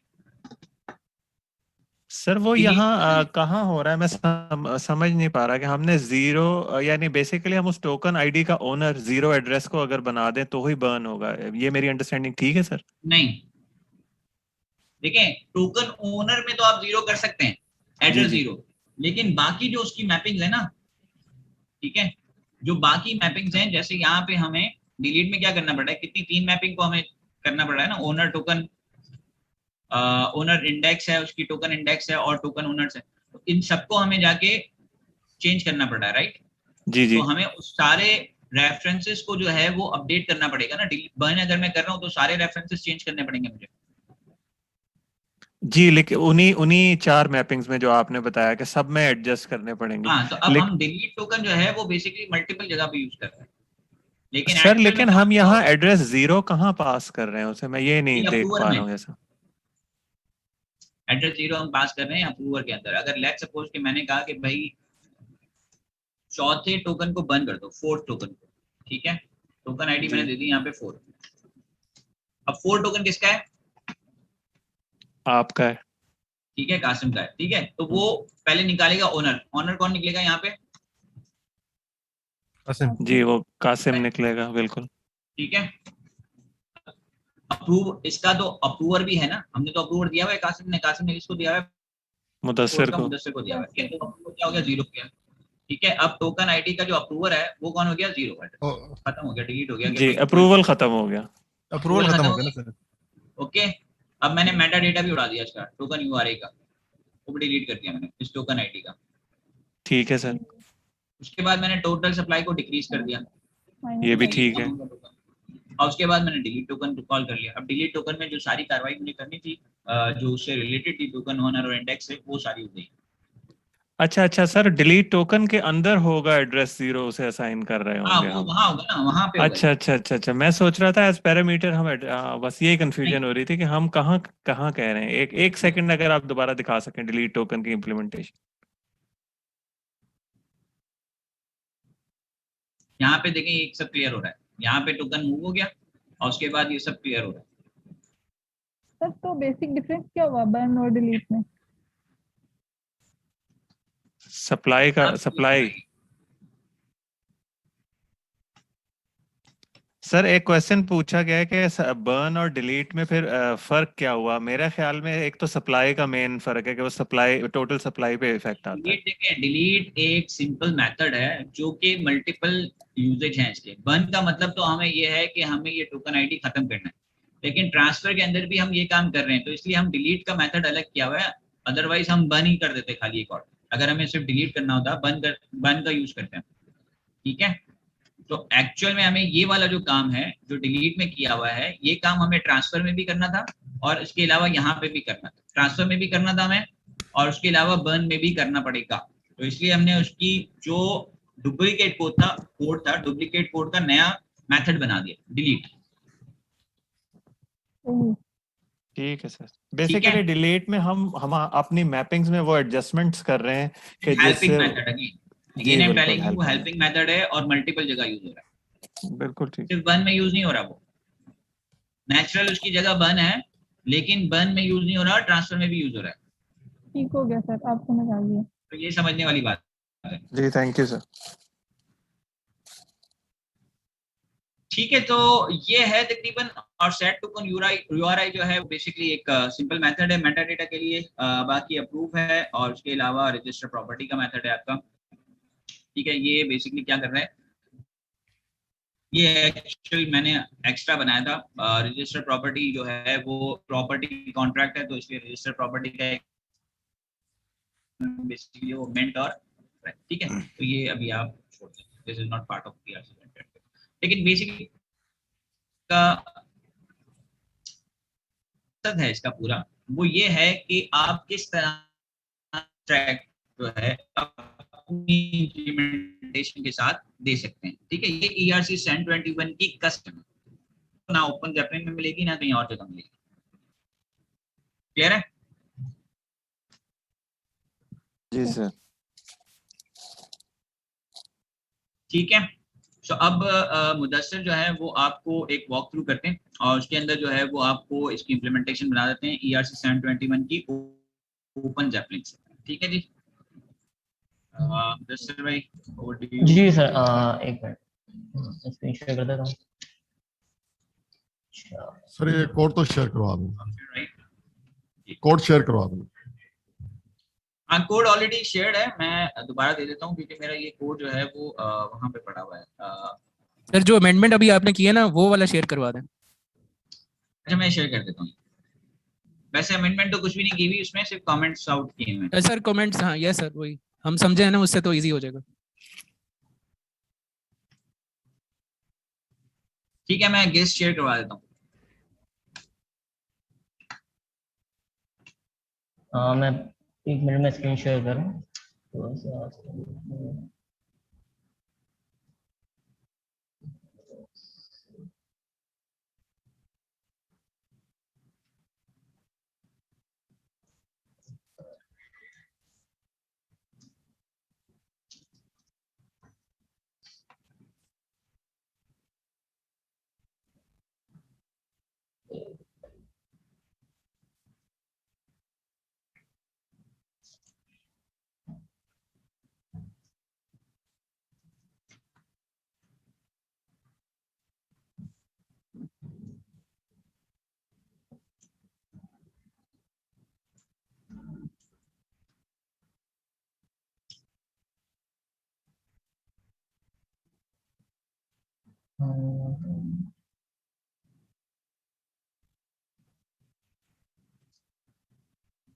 सर इस क्वार्टर में हम वेब 3 भी पढ़ेंगे?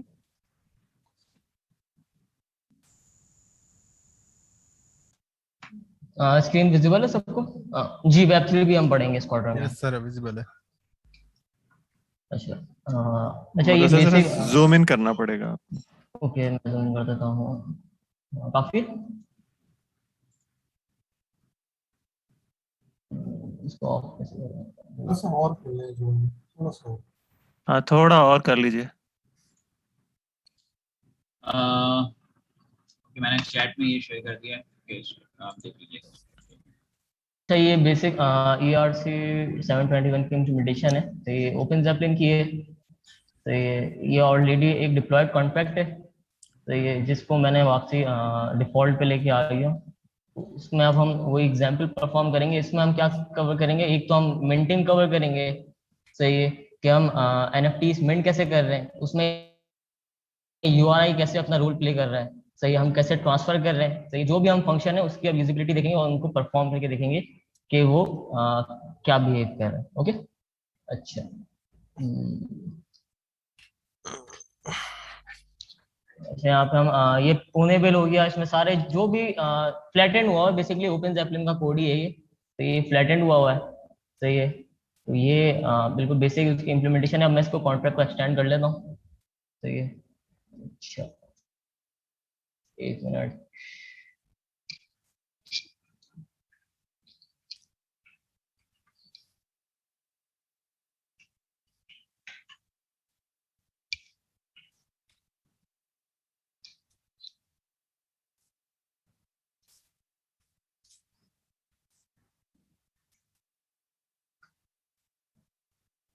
सर थोड़ा सा और जूम करना पड़ेगा।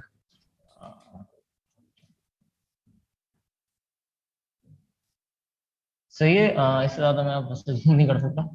अब सही है, thank you very much. Okay. अच्छा यहाँ पे जो हमने URI जो पढ़ी थी, सही, पहले हम इसको एक दफा डिक्लेयर कर लेते हैं, सही है। अभी पहले हम इसको थोड़ी सी कॉन्ट्रैक्ट का एक स्ट्रक्चर बना लेते हैं, फिर इसके क्वेश्चन हम ले लेंगे, सही है। String public base URI।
आज का इंटेलिजेंस काम नहीं कर रहा।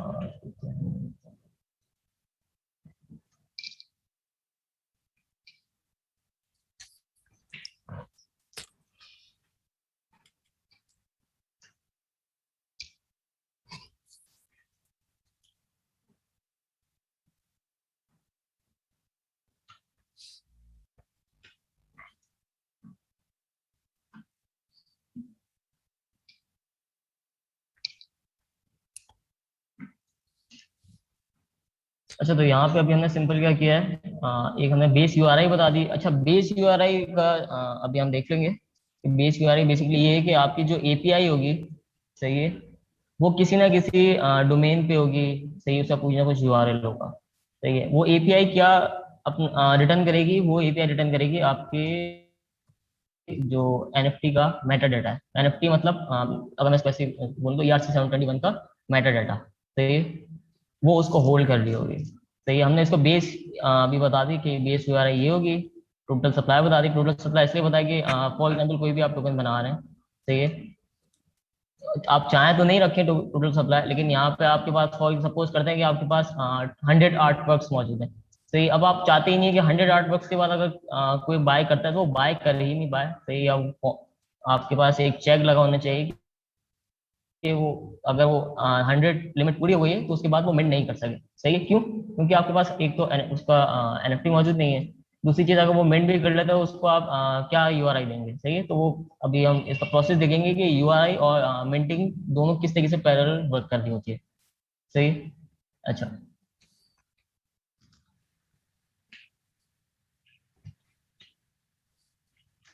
सर एक थोड़ा सा सवाल है, वो ये कि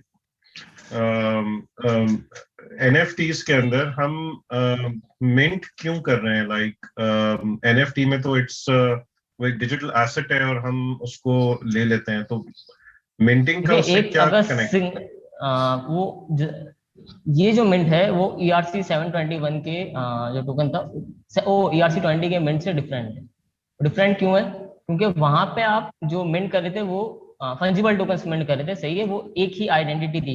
लेकिन यहाँ पे जो भी टोकन मिंट होगा उसकी यूनिक आइडेंटिटी होगी, सही है। तो मिंटिंग तो आपको करनी ही पड़ेगी, सही है। या फिर मिंट करने के बाद आप टोकन डिप्लॉय कर दें, एक कॉन्ट्रैक्ट डिप्लॉय कर दें उसके साथ, सही है, टोकन का, सही है। तो बेसिकली ये यही कर रहा है कि जब भी आपका न्यू टोकन डिप्लॉय होगा वो एक मेटाडाटा होल्ड कर रहा होगा और उसकी एक यूनिक आइडेंटिटी होगी, सही है। तो आप बगैर मिंट किए कैसे काम करेंगे? या प्री मिंटेड रख लें, सही। अगर आपको मिंट नहीं करना है आप प्री मिंटेड भी रख सकते हैं, सही। कोई इस तरीके का वो नहीं है कि आप जरूर कि मिंट का फंक्शन चले। वो आपके सिनेरियोज पर डिपेंड करता है कि आप उसके साथ किस तरीके से यूटिलाइज करना चाह रहे हैं कॉन्ट्रैक्ट को। मेरा ख्याल है अगर हम Okay. मिंट को यूं भी कह लें कि it's just a creation of a token inside the yes, system. जो हमारा सिस्टम है या जो कॉन्ट्रैक्ट है उसके अंदर एक नया टोकन बन रहा है। जब मैं अगर उस एनएफटी मार्केट प्लेस पे कोई अपना टोकन बनाना चाह रहा हूँ तो दैट्स कॉल्ड मिंटिंग। आप बनाना चाह रहे हैं तो वो भी मिंटिंग है। That's just a word we use for the creation of a token. Yes. ठीक है, ओके, थैंक्स।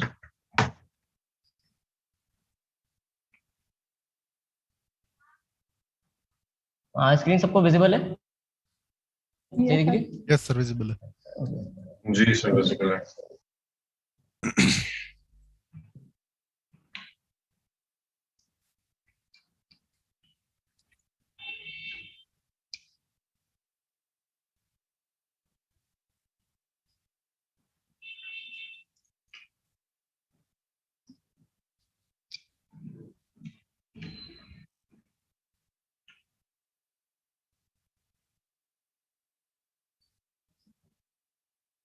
अच्छा ये वही सिंपल मिंट का फंक्शन है जो ऑलरेडी कस्टमर आपको बता चुके हैं। सही है। सप्लाई। अच्छा यहाँ पे हमने क्या किया है कि इसको हम as a helper function use करेंगे। सही है। इसमें क्या सिंपल एक लॉजिक है कि ये मिंट कर रहा है और टोटल सप्लाई को इंक्रीमेंट कर रहा है। सही है। अच्छा सर यहाँ पे टोकन आईडी कहाँ से आ रही है? वो मैं अब टोकन आईडी अब हमारे पास आएगी जो बाय एनएफटी का एक फंक्शन बना रहा हूँ, तो वहाँ पे आपको आइडिया होगा कि किस तरीके से वर्क कर रहा है। ओके। हम्म।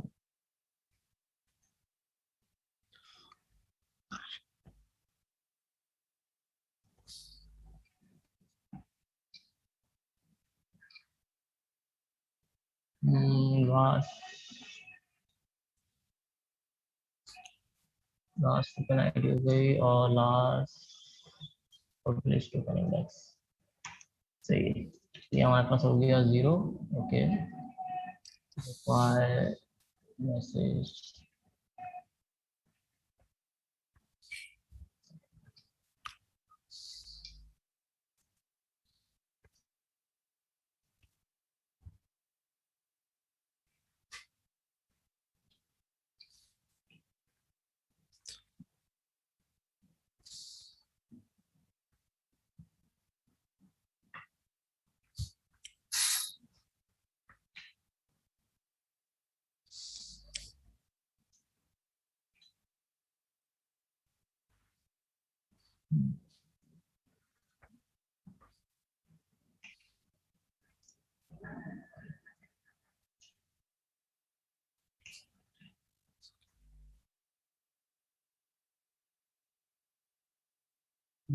लास्ट इंडेक्स टोकन आईडी हमारे पास हो जाएगी प्लस।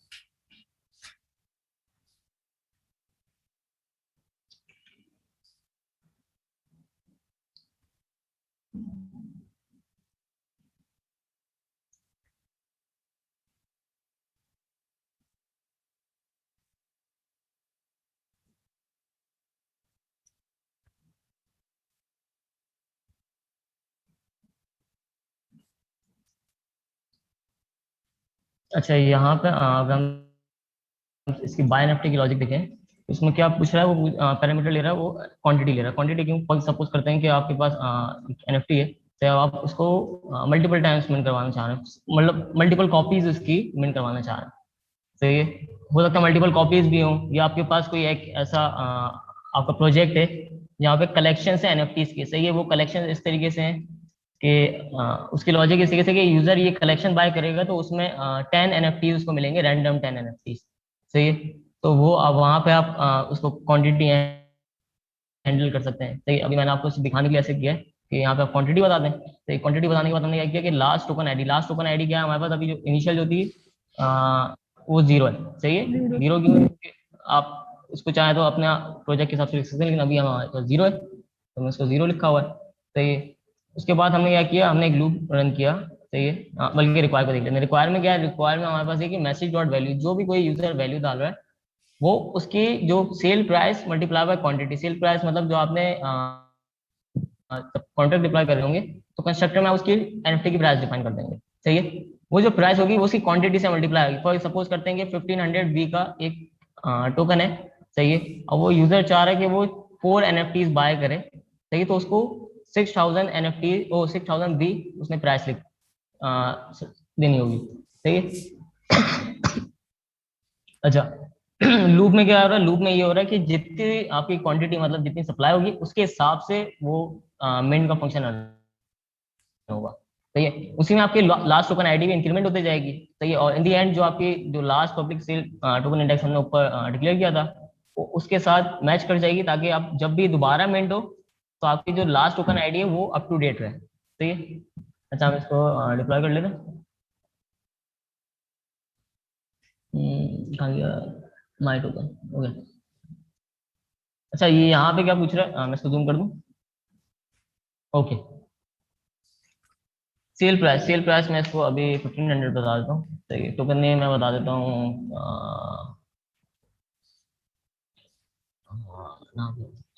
Q3 ऐसी हो सकती है। वैसे ये जो था हमारे पास किस टाइम से था। ओके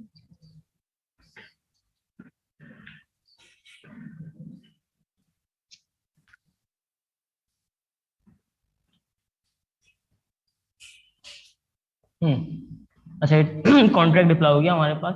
सही, ये वही फंक्शंस आ रहे हैं जो कासिम आपको क्लियर करवा चुके हैं फंक्शंस। सही, ये जो है वो जो कॉन्ट्रैक्ट है ये ओपन ज़ेपलिन के वर्जन 4 पे। सही है, तो इसमें कुछ चीजें डिफरेंट है। जैसे इसकी मैपिंग बहुत ज्यादा इजी हुई है, जो अभी कासिम भाई ने आपको कॉन्सेप्ट बताया मैपिंग के। तो ये थोड़ा सा अलग है लेकिन इसको समझना काफी ज्यादा इजी है आपके लिए। तो ये उसमें कोई भी इससे फंक्शनैलिटी नहीं चल रही, जो पूरा एक प्रोसेस था बबल एल्गोरिथम का प्रोसेस। सही है, वो आगे देख लेंगे। अच्छा, यहाँ पे एक जो देखने की चीज ये कि अगर यूजर एनएफटी बाय करता है तो क्या होगा।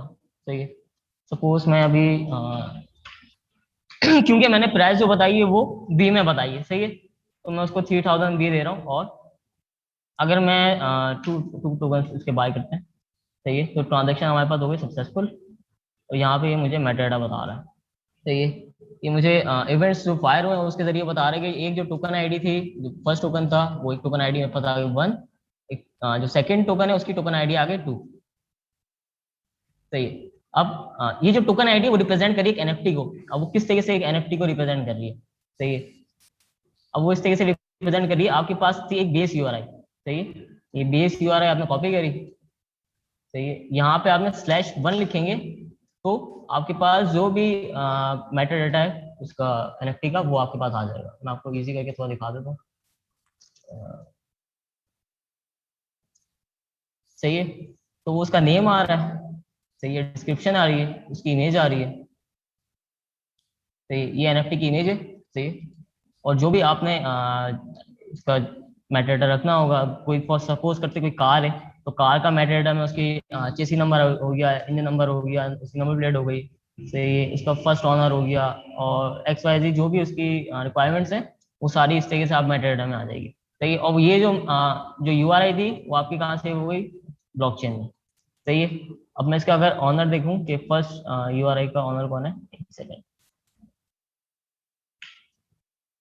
तो ये मुझे बता देगा कि फर्स्ट जो टोकन आईडी है उसका ऑनर कौन है, जो जिससे मैंने अभी डिप्लॉय किया। सही है, C4 जो एड्रेस है वो ऑनर आ रहा है। सही है, अगर मैं चाहूँ तो इसे मैं ट्रांसफर भी कर सकता हूँ, मैं इसे चेंज भी कर सकता हूँ, ट्रांसफर फॉर्म भी चला सकता हूँ। सही है, यहाँ तक कि मैं कॉन्ट्रैक्ट की ओनरशिप भी ट्रांसफर कर सकता हूँ, क्योंकि ये ओनेबल है तो ट्रांसफर ओनरशिप भी हो सकती है। और इन केस आपकी कोई इन केस ऑफ कोई भी अटैक या कोई भी आपका रीजन होता है कि आपके पास बेस यूआरआई आपको चेंज करनी पड़ रही है, तो you can also change the base URI. सही है, लेकिन आपको अगर बेस यूआरआई चेंज करें तो ये एक थोड़ा टिपिक मुश्किल इसलिए है कि आपको फिर उसी एनएफटी के पैटर्न आपको रखना होगा कि ताकि वो जो ऑनरशिप है उसी से करे, मैच करे। अच्छा, जो इसकी यूआरआई होती है वो आपके एपीआई जो है, बेसिकली जो यूआरआई वो बेसिकली एक एपीआई का यूआरएल है। सही है, वो आपने नोड.जेएस पे भी बना सकते हैं। सही है, वो आप और भी डिफरेंट टेक्नोलॉजी यूज कर सकते हैं। सही है, लेकिन मोस्ट ऑफ द टाइम जो ये रेस्ट एपीआई इसकी है वो नोड.जेएस पे ही बन रही है। सही है, जो मैंने अभी तक देखा है। सही है, और जो इसकी आईडी है, बेसिकली आईडी ये है कि डेटाबेस में भी आपके पास ये आईडी मौजूद होगी। सही है, वो थोड़ा सा डीप वर्क है, लेकिन अगर कोई स्टडी करना चाहता है तो वो प्लीज उसको नेट पे देखे, या हेल्प डेस्क में भी कोशिश होगी, क्योंकि मैंने कुछ प्रोजेक्ट्स बनाए इस तरीके के जिसमें ये पूरा प्रोसेस है कि नोड.जेएस की एपीआई इंक्लूडेड है, आईपीएफएस इंक्लूडेड है। सही है, उसमें एसक्यूएल का डेटाबेस है। सही है, तो पूरा एक प्रोसेस चल रहा है, और उसमें एनएफटी मिंट भी हो रहे हैं, एनएफटी सेल भी हो रहे हैं। सही है, तो वो मैं आपको ओवरव्यू करूंगा उसको हेल्प डेस्क में भी। सही है, हाँ, तो ये कुछ इस तरीके से वर्क कर रहा है। अब यहाँ पे अगर मैं 2 टोकन भी मिंट हो गया, तो मैं अगर 2 उसकी यूआरआई इनपुट करूंगा तो ये मेरे पास उसकी सारा मेटाडेटा आ गया। सही है, और ये आपको ओपन सी में कुछ इस तरीके से व्यू होता है। अगर मैं ओपन सी ऑन करूँ, एक सेकेंड। ठीक है, तो ये एनएफटी आपके पास कुछ इस तरीके से प्लेस हुए थे मार्केट प्लेसेस में। सही है, जस्ट लाइक दिस। ओके, हाँ, कोई क्वेश्चन है सवाल से? यस सर, ये यूआरआई हम कैसे सेट करते हैं? यूआरआई आप कैसे बेसिकली आपको जो एपीएस का स्ट्रक्चर बनाते हैं वो आप जो कोई भी एनएफटी उसकी होगी वो उसकी जो आईडी होगी वो आप इंक्रीमेंट के बेस पे चल रहे होते हैं, सही है। तो आपके पास ऑलरेडी बैकएंड पे मौजूद होगा कि ये 1 पे जो /1 होगा, सही है, तो मेरे पास ये टोकन आ जाए, /2 पे मेरे पास दूसरा टोकन आ जाए, सही है। तो वो पूरा एक प्रोसेस चल रहा होता है उसका, सही है। तो वो बेसिकली गेट कर रहा होता है स्पेसिफिक एनएफटी को on the given parameters. Given parameters क्या है, हमारे पास ये आईडी है, 3 लिखो तो 3 की आ जाएगी, सर सही ये है। डेवलपर को सेट करने पड़ते हैं ये सारी खुद? बेसिकली होता ये है कि देखें ये स्मार्ट कॉन्ट्रैक्ट का एक कोई अगर इसको एज एनएफटी के मार्केट प्लेस के प्रोजेक्ट के हिसाब से देखूंगा, ठीक है, तो इसमें होगा ये कि आप इसको डिवाइड करें पार्ट्स में। इसको पार्ट्स में कैसे डिवाइड करेंगे, एक आपको हो गया स्मार्ट कॉन्ट्रैक्ट, तो एक आपको हो गया बैकएंड साइड जो नोड.जेएस पे चल रही है, तो ये सपोज करें अभी नोड.जेएस पे चल रही है, तो ये उसके साथ एसक्यूएल डेटाबेस कनेक्टेड, एक फ्रंट एंड आपका सपोज करते हैं रिएक्ट पे, ठीक है। तो ये 3 पार्ट्स हैं हमारे पास, ठीक है। तो उसमें आप जब कम्युनिकेट करेंगे बैकएंड डेवलपर से, तो आप उसको बताएंगे कि भाई जो भी यूआरआई होगा वो मेरे पास इस तरीके से डिजाइन हो कि मैं उसमें स्लैश करके 1 करूँ तो मेरे पास एक जेसन डेटा आ जाए, /2 करूँ तो दूसरा जेसन डेटा आ जाए। जेसन डेटा मतलब मेटा डेटा एनएफटी का, सही है। Yes. तो वो आप उस तरीके से उसको डिजाइन करवाएंगे स्ट्रक्चर को, और फिर आप सोचोगे हाँ मेरे पास डाटा इसी तरीके से आना है, तो उसकी आप यूआरआई जो भी मतलब बेसिकली टोकन आईडी है, सही है, जो /1 कर रहा हूँ वो बेसिकली क्या है, वो टोकन आईडी उस टोकन को रिप्रेजेंट करती है, ठीक है। तो टोकन आईडी जब भी बेस यूआरआई से मर्ज होगी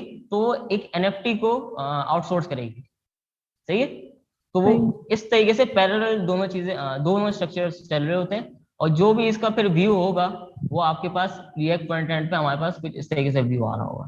तो ये अभी हम आने वाली क्लासेस में रिएक्ट में देखेंगे कि हम एपीआई को फैच कैसे करते हैं, तो आपको और ज्यादा अच्छे से क्लियर होगा कि हम पैरेलल सिस्टम बना के किस तरीके से इस ERC 721 को यूटिलाइज कर सकते हैं, सही है। Thank you sir. अच्छा सर, कोई ये जो सवाल? आप ये फ्लाइट एनएफटी लेके आए हैं, ये सर किधर से लिया है? अगर मैं बनाना चाहूँ ERC 721 तो मुझे जो यूआरआई किधर से मिलेगा, इसकी बस मुझे समझ बेसिकली नहीं ये आ रही। आपने बनाना पड़ेगी आपको, अगर आपका कस्टम प्रोजेक्ट है तो आपको बनाना पड़ेगा। ये मैंने कॉपी किया, सही है, जो यूआरआई है मुझे मिल गया, सही है, तो मैंने उसे कॉपी कर लिया, सही है। लेकिन अगर आप अपना डिजाइन कर रहे हैं तो फिर आपको खुद ही देखना होगा। अगर मैं आऊँ API /1, शायद ये चल रही हो तो ये आ जाएगी।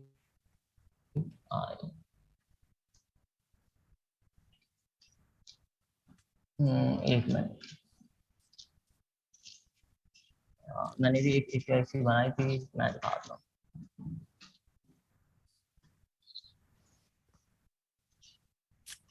मतलब सर ये जो आपकी यूआरआई है इसको जेसॉन ही होना चाहिए उस यूआरएल के ऊपर, या आप उस पे कोई वेब पेज भी हो सकता है? एक सेकेंड, नहीं बेसिकली ये आपके अब जेसन आप ऐसे लॉजिक बना सकते हैं, लेकिन वो फिर आप किस तरीके से फैच करेंगे वो आपको बहुत ज्यादा कॉस्टली पड़ जाएगा। कैसा डाउन, एक सेकेंड, एनएफटी कौन सी थी, गेट एनएफटी हो गई, और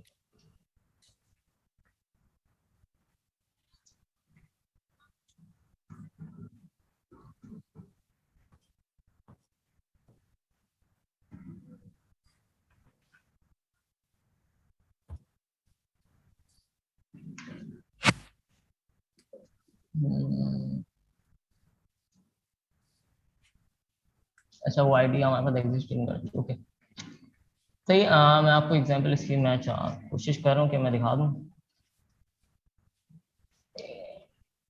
एक सेकेंड, इसका थोड़ा सा फ्लो आप लोगों को समझ में आ जाएगा फिर।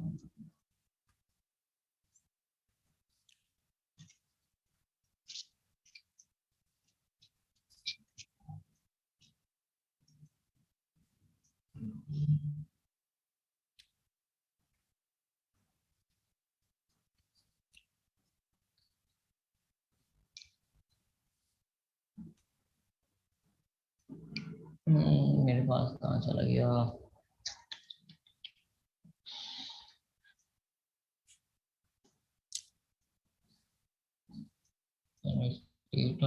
ओके।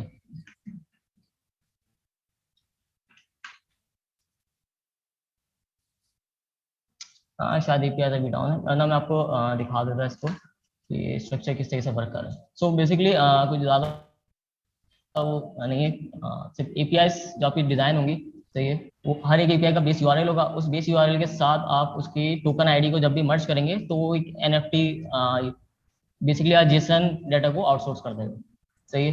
तो वो जो टोकन आईडी होगी बेसिकली जो स्मार्ट कॉन्ट्रैक्ट में होगा, वो ऑनर जो होगा वो उस टोकन आईडी का ऑनर होगा, सही है। और जो टोकन आईडी अब बेस यूआरएल से मर्ज करेगी, तो मैं आपको दिखा चुका हूँ कि वो एक आउटसोर्स कर देगी जेसन डाटा, सही। अब आप इसको पूरा स्ट्रक्चर अलग तरीके से डिजाइन कर सकते हैं, लेकिन जो अभी एनएफटी मार्केट प्लेसेस में कुछ यही वर्क थ्रू चल रहा है इसका, सही है।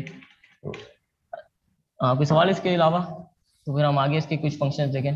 हाँ, एक छोटा सा सवाल, ये मेटा डाटा कब और कहाँ हम डिफाइन करेंगे, वो जरा सा शायद मैं अच्छा, मेटा डाटा जो हम डिफाइन करेंगे जब भी आप वही मैं एक बात बता रहा हूँ कि वो एपीआई की उस पे होगा, सही है। मेटा डाटा कोई यहाँ पे डिफाइन नहीं हो रहा, सही है। मेटा डाटा डिफाइन कहाँ हो रहा है, आपके जो एपीआई अगर आप समझे कि थोड़ा सा कॉम्प्लेक्स उसमें चले आएगा कि एपीआई डेवलपमेंट के लिए हमारे पास कुछ जैसे जावास्क्रिप्ट के कुछ फ्रेमवर्क्स मौजूद हैं, जिसमें से एक नोड.जेएस है, सही है। नोड.जेएस में हम कुछ एपीआई हमने बनाई, सही है। वो एपीआई किससे कम्युनिकेट करिए, एक डाटाबेस से करिए, जो बेसिकली जेसन डाटा आ रहा है वो किसी डाटाबेस से ही आ रहा है, सही है। वो डाटाबेस आपका आईपीएफएस भी यूज कर सकते हैं आप, सही है। आप कोई भी इस तरीके का चाहें तो आप एसक्यूएल यूज करें, या जो भी आपको लगता है, सही है, जो ऑन डिमांड है। मोस्टली लोग आईपीएफएस को यूज कर रहे हैं, आईपीएफएस का और भी डीबी आ रहा है, सही है, तो वो यूटिलाइज होगा इसमें, सही है। लेकिन मोस्ट ऑफ द टाइम जो इमेजेस होती हैं वो आईपीएफएस पे ही होती हैं, सही है। लेकिन यहाँ पे in case of this API इन्होंने क्या किया, वो एक सेंट्रल ही कोई सीडीएन इन्होंने यूज किया हुआ है, सही है। मुझे क्योंकि आईपीएफएस का जो यूआरएल होता है इट्स टोटली डिफरेंट, सही है। तो ये इन्होंने एक वो नॉर्मल यूज किया हुआ है, सही है, और ये उसी के जरिए ही सारा प्रोसेस चल रहा है। तो ये जो है आपका जो मेथड होगा वो स्मार्ट कॉन्ट्रैक्ट से अलग है, सही है। स्मार्ट कॉन्ट्रैक्ट जो किस चीज को जानता है, उसे टोकन आईडी को जानता है, सही है। तो मतलब ये कि जब हम टोकन क्रिएट कर रहे होंगे या ERC 721 को जब हम डिप्लॉय कर रहे होंगे, तो हम मेटा डाटा की जो फील्ड्स हैं वो हम IPFS में किस तरह वो डिफाइन करेंगे कि कौन सी मेटा डाटा की फील्ड्स होंगी। और ये आपकी आवाज बहुत हल्की आ रही है, प्लीज थोड़ा जोर से बोलेंगे। ये जो मेटा डाटा है जब हम ERC 721 डिप्लॉय कर रहे होंगे, तो वो फिर मतलब IPFS में हम किस तरह डेटा स्ट्रक्चर हम किस तरह डिफाइन कर रहे होंगे, वो जरा बताइए कि IPFS में किस तरह लेके जाएंगे उसको।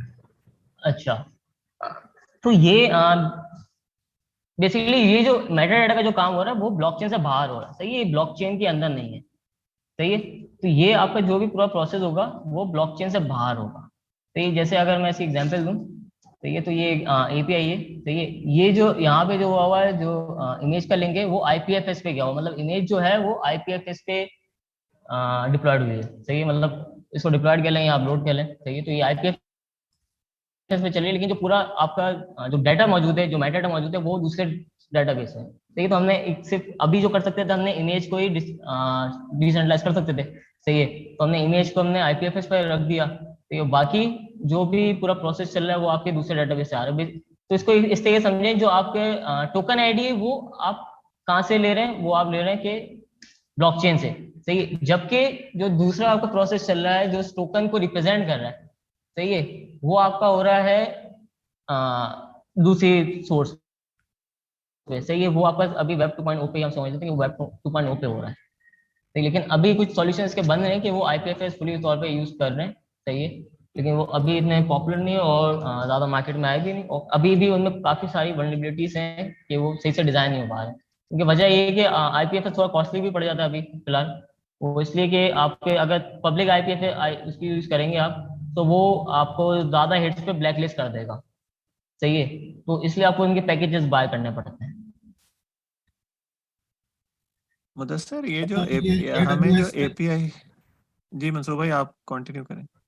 सॉरी ये मतलब हम जो इसकी अमेज़न की वेब सर्विसेज हैं, क्या हमें ये इस तरह की सर्विसेज हमें लेनी पड़ेंगी इसके लिए?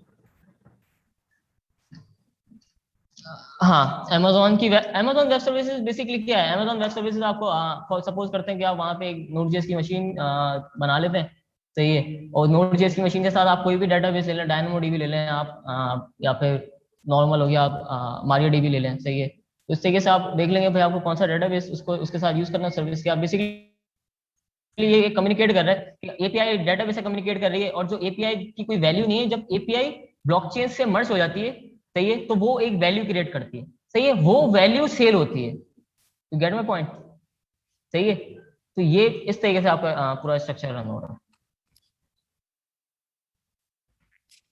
अच्छा, इसके अब हम ये कह रहा था, एक चीज मैं पूछना चाह रहा था, ये जो हमें एपीआई से जेसॉन का ऑब्जेक्ट मिला है, ये हमारा मेटा डेटा है, राइट?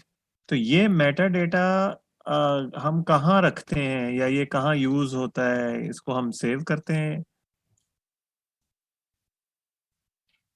एसक्यूएल में सेव कर सकते हैं आप, तो ये मैंने एसक्यूएल ऑन करके दिखा रहा हूँ, तो ये तो आप इस तरीके से एसक्यूएल में भी सेव कर सकते हैं। ये most likely NoSQL style में है, जो आपके जितनी भी जो मेटाडेटा है, just like you know any table column normally store करते हैं। सही, बिल्कुल, ये आपके जेसन उसमें ही आ रहा है, सही है। और ये आपको जरूरी इसलिए क्योंकि जब आप कहीं भी लिस्ट करने के लिए जाएंगे, आप उस एनएफटी को शो कैसे करेंगे, सही, आप टोकन आईडी तो नहीं बताएंगे, वो टोकन आईडी जो है वो किसी बेस वाले के साथ मिलकर एक एनएफटी एक मेटाडेटा आउटसोर्स करेगी, राइट, सही है। वो उसके लिए आप ये पूरा प्रोसेस रन हो रहा है। थोड़ा कंफ्यूजिंग है, थोड़ा कंफ्यूजिंग इसलिए क्योंकि ये काफी जो न्यू कमर्स है उनको ये समझ में नहीं आ रहा कि एपीआई क्या है, ये चीज है। लेकिन ये थोड़ा सा आप डीप स्टडी करेंगे इस चीज को तो आपके समझ में आना शुरू हो जाएगा। अच्छा, हम टोकन्स के दूसरे फंक्शंस अब हम देख लेते हैं। सर, एक कोडिंग से रिलेटेड क्वेश्चन था।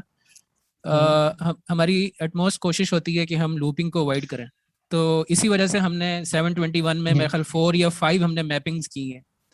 तो अब सर, लेकिन यहाँ पे इम्प्लीमेंटेशन देते हुए अपने बाय एनएफटी में आपने लूप लगा दिए, तो यहाँ पे भी तो हम अरे से पुश करवा सकते थे। अरे से पुश करवा सकते हैं, लेकिन इन दी एंड आपको पुश कैसे करवाते हैं? आपको कुछ ना कुछ तो प्रोसेस करना था, ऑटो इंक्रीमेंट करना था आपने, सही, आपको token ID, unique token ID generate करनी थी, सही। तो आप कैसे करते हैं? आपको फिर कैसे करते हैं आप बताएं? उसने क्वांटिटी बताई 5, तो आपको लास्ट काउंटर से इंक्रीज करना है। और वैसे भी आप इस पर लिमिट लगा सकते हैं, अगर मैं इसको यूएन 8 कर दूं, सही, और मैं फ्रंट एंड से लिमिट रख दूं कि भाई 20 से ज्यादा या 30-50 से ज्यादा आप नहीं कर सकते, मिन नहीं कर सकते, एक मैक्सिमम सप्लाई आप रख सकते हैं, ठीक है। तो वो आप इजीली हैंडल कर सकते हैं। और ये इतनी ज्यादा कुछ आपकी गैस इसमें यूजेज इसलिए नहीं होगी क्योंकि एक तो गैस यूजेज बेसिकली होगी, लेकिन ये इतना ज्यादा कॉम्प्लेक्स नहीं है, तो ये एक सिंपल सी एक फॉर लूप है जिसमें आपने सिर्फ टोकन मिंट करवाना है, सही है। वो उसकी और इसकी वजह क्या आ रही है, हमें एक जो उसकी आईडी होगी टोकन आईडी, उसको इंक्रीमेंट करवाना है लास्ट टोकन आईडी से, ठीक है। तो वो उसका एक प्रोसेस आप लूप के बगैर कैसे करेंगे? नहीं सर, ऐड तो वो हो नहीं जाएगा, जब हम पुश करेंगे तो वो लास्ट में ही ऐड होगा। लास्ट में तो ऐड होगा, मैं ये बोल रहा हूँ लास्ट, या आपको कितने पुश करवाएंगे आप? और ये जो है दूसरी चीज, अगर आपने 5 टाइम चलाया तो 5 टाइम जो है ना आपने पुश करवाना, अगर 100 टाइम है तो आप 100 टाइम पुश करवाएंगे उसको, इसलिए वो लूप लूप भी लगेगा, लगेगा। सही है। तो वो तो आपको पूरे प्रोसेस से गो थ्रू करना पड़ेगा, अगर आप ऐसा प्रोसेस बनाए तो अच्छी बात है। अच्छा, इसके दूसरे फंक्शन हम देख लें। बेस यूआरआई आपके चेंज करने का है, सही है। सेव ट्रांसफर फ्रॉम हो गया, ट्रांसफर ऑनरशिप हो गया, ट्रांसफर फ्रॉम भी इसमें आ गया। ट्रांसफर फ्रॉम बिल्कुल वैसे ही है जो हमने ERC20 में पढ़ा था, सही है। अप्रूव भी वही है जो हमने ERC20 में पढ़ा था, सही है। तो हम इसको चला के देख लेते हैं एक दफा। तो ये आपके बाकी व्यू फंक्शंस हैं, सारे व्यू फंक्शंस में आपको जो भी प्राइस आ रही है वो सारी चीजें दे रहा है। आप चाहें तो उसकी प्राइस सेट कर सकते हैं इसके बाद भी, सही है। एक प्राइस की सेटर फंक्शन बना लें, उसकी प्राइस आप सेट कर दें फिर, सही है। सिंबल हो गया, टोटल सप्लाई बताया, टोटल सप्लाई भी 2 है क्योंकि 2 टाइम्स मैंने मिंट किया है, सही है। अब इसको ट्रांसफर करते हैं।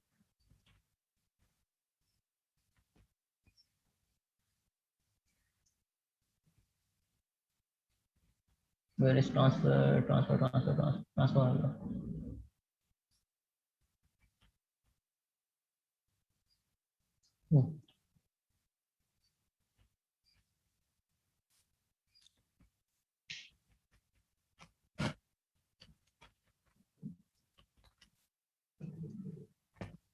एक और क्वेश्चन था मुदस्सिर, आपने कोड को इसमें रिमिक्स में फ्लैटन किया हुआ है, तो डायरेक्ट इंपोर्ट से नहीं चल रहा था, या कोई और वजह थी इसको यहाँ पे फ्लैटन करने की? फ्लैटन मैंने थोड़ा इसलिए किया था ताकि आपको क्वेश्चन हो तो आप उसके बारे में पूछ सकते हैं, आपको क्लियर हो गया भाई फंक्शन कहाँ से आ रहा है, वरना मुझे फाइल्स में बार बार जाना पड़ता, ठीक है। तो आप लोग की अंडरस्टैंडिंग के लिए मुश्किल हो जाती है। Okay, thank you. अच्छा, मैंने अप्रूव कर दिया दूसरे एड्रेस को, तो ये अब मैं ट्रांसफर कर रहा हूँ।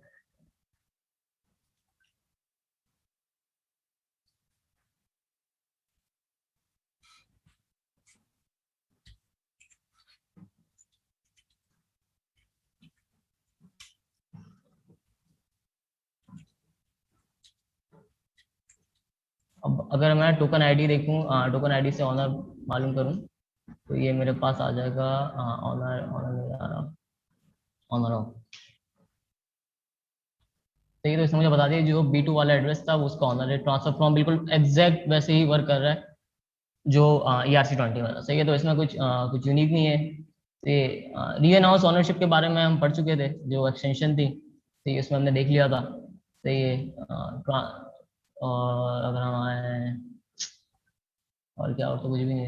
अच्छा, सेव ट्रांसफर फ्रॉम और ट्रांसफर फ्रॉम बेसिकली अभी ये, और जो एक और सेव ट्रांसफर फ्रॉम है वो एक एक्सटेंडेड वर्जन है इसका। सही है, वो भी नेक्स्ट उसमें हम इसको कवर करेंगे। सही है।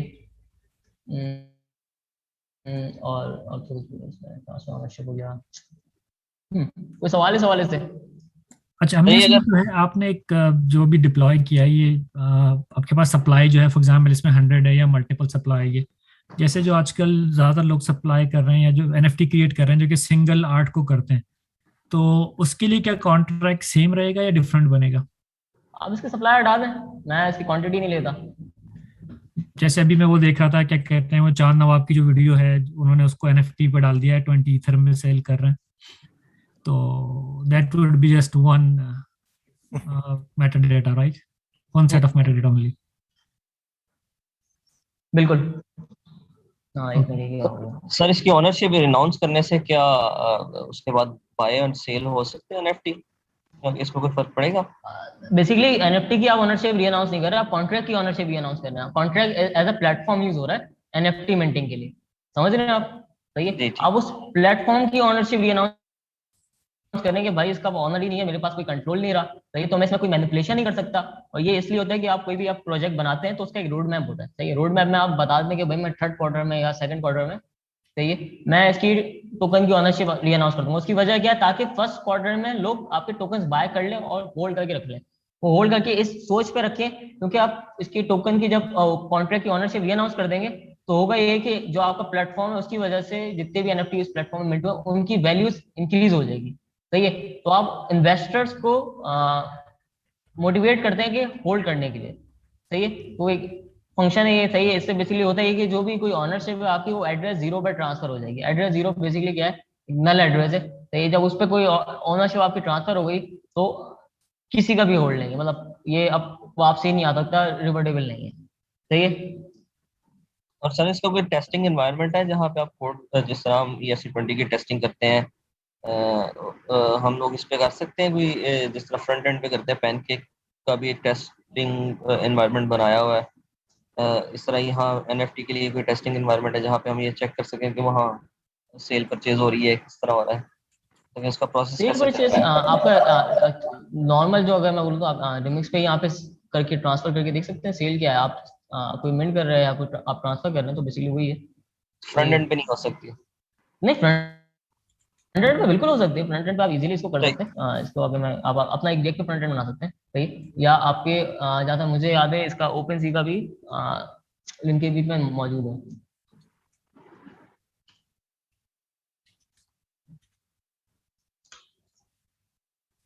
OpenSea का भी टेस्ट मौजूद है, आप इस पर कर सकते हैं। तो यहाँ पे आप इनकी टेस्ट API भी मौजूद है, आप इसको एक्सप्लोर करें। सही है, मैं लिंक भी चैट पे शेयर कर दिया, तो आप उसको देखें। हाँ जी, ये बेहतर हो जाएगा जरा। चैट में मैंने लिंक शेयर कर दिया, तो उससे आप देख लेगा।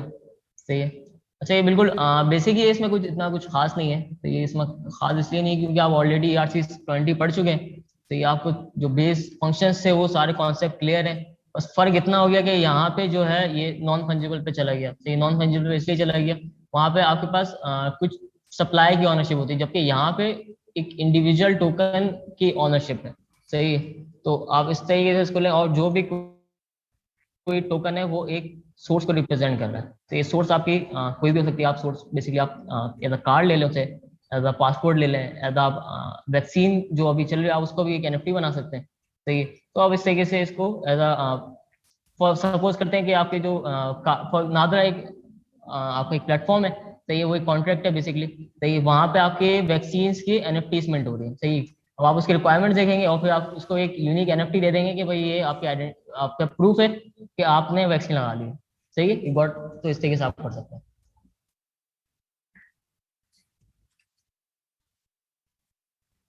कोई सवाल?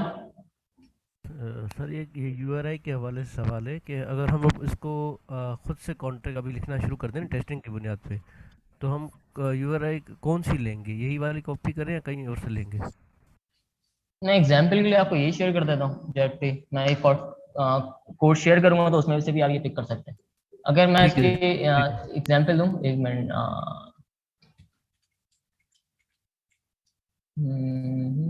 एक सेकंड,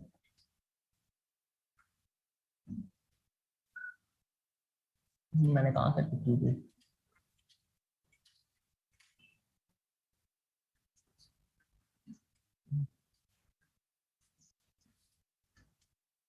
अच्छा, यहाँ पे आपको एनएफटी टोकन्स के पूरा मतलब ये इथेरियम पे मौजूद है, सही है, तो यहाँ से भी आप थोड़ा एक्सप्लोर कर सकते हैं, सही है, जिसकी भी आपको कॉपी करनी है आप उसकी यूआरएल कॉपी कर लें, सही है, तो ये भी लिंक मैं आपको भेज देता हूँ।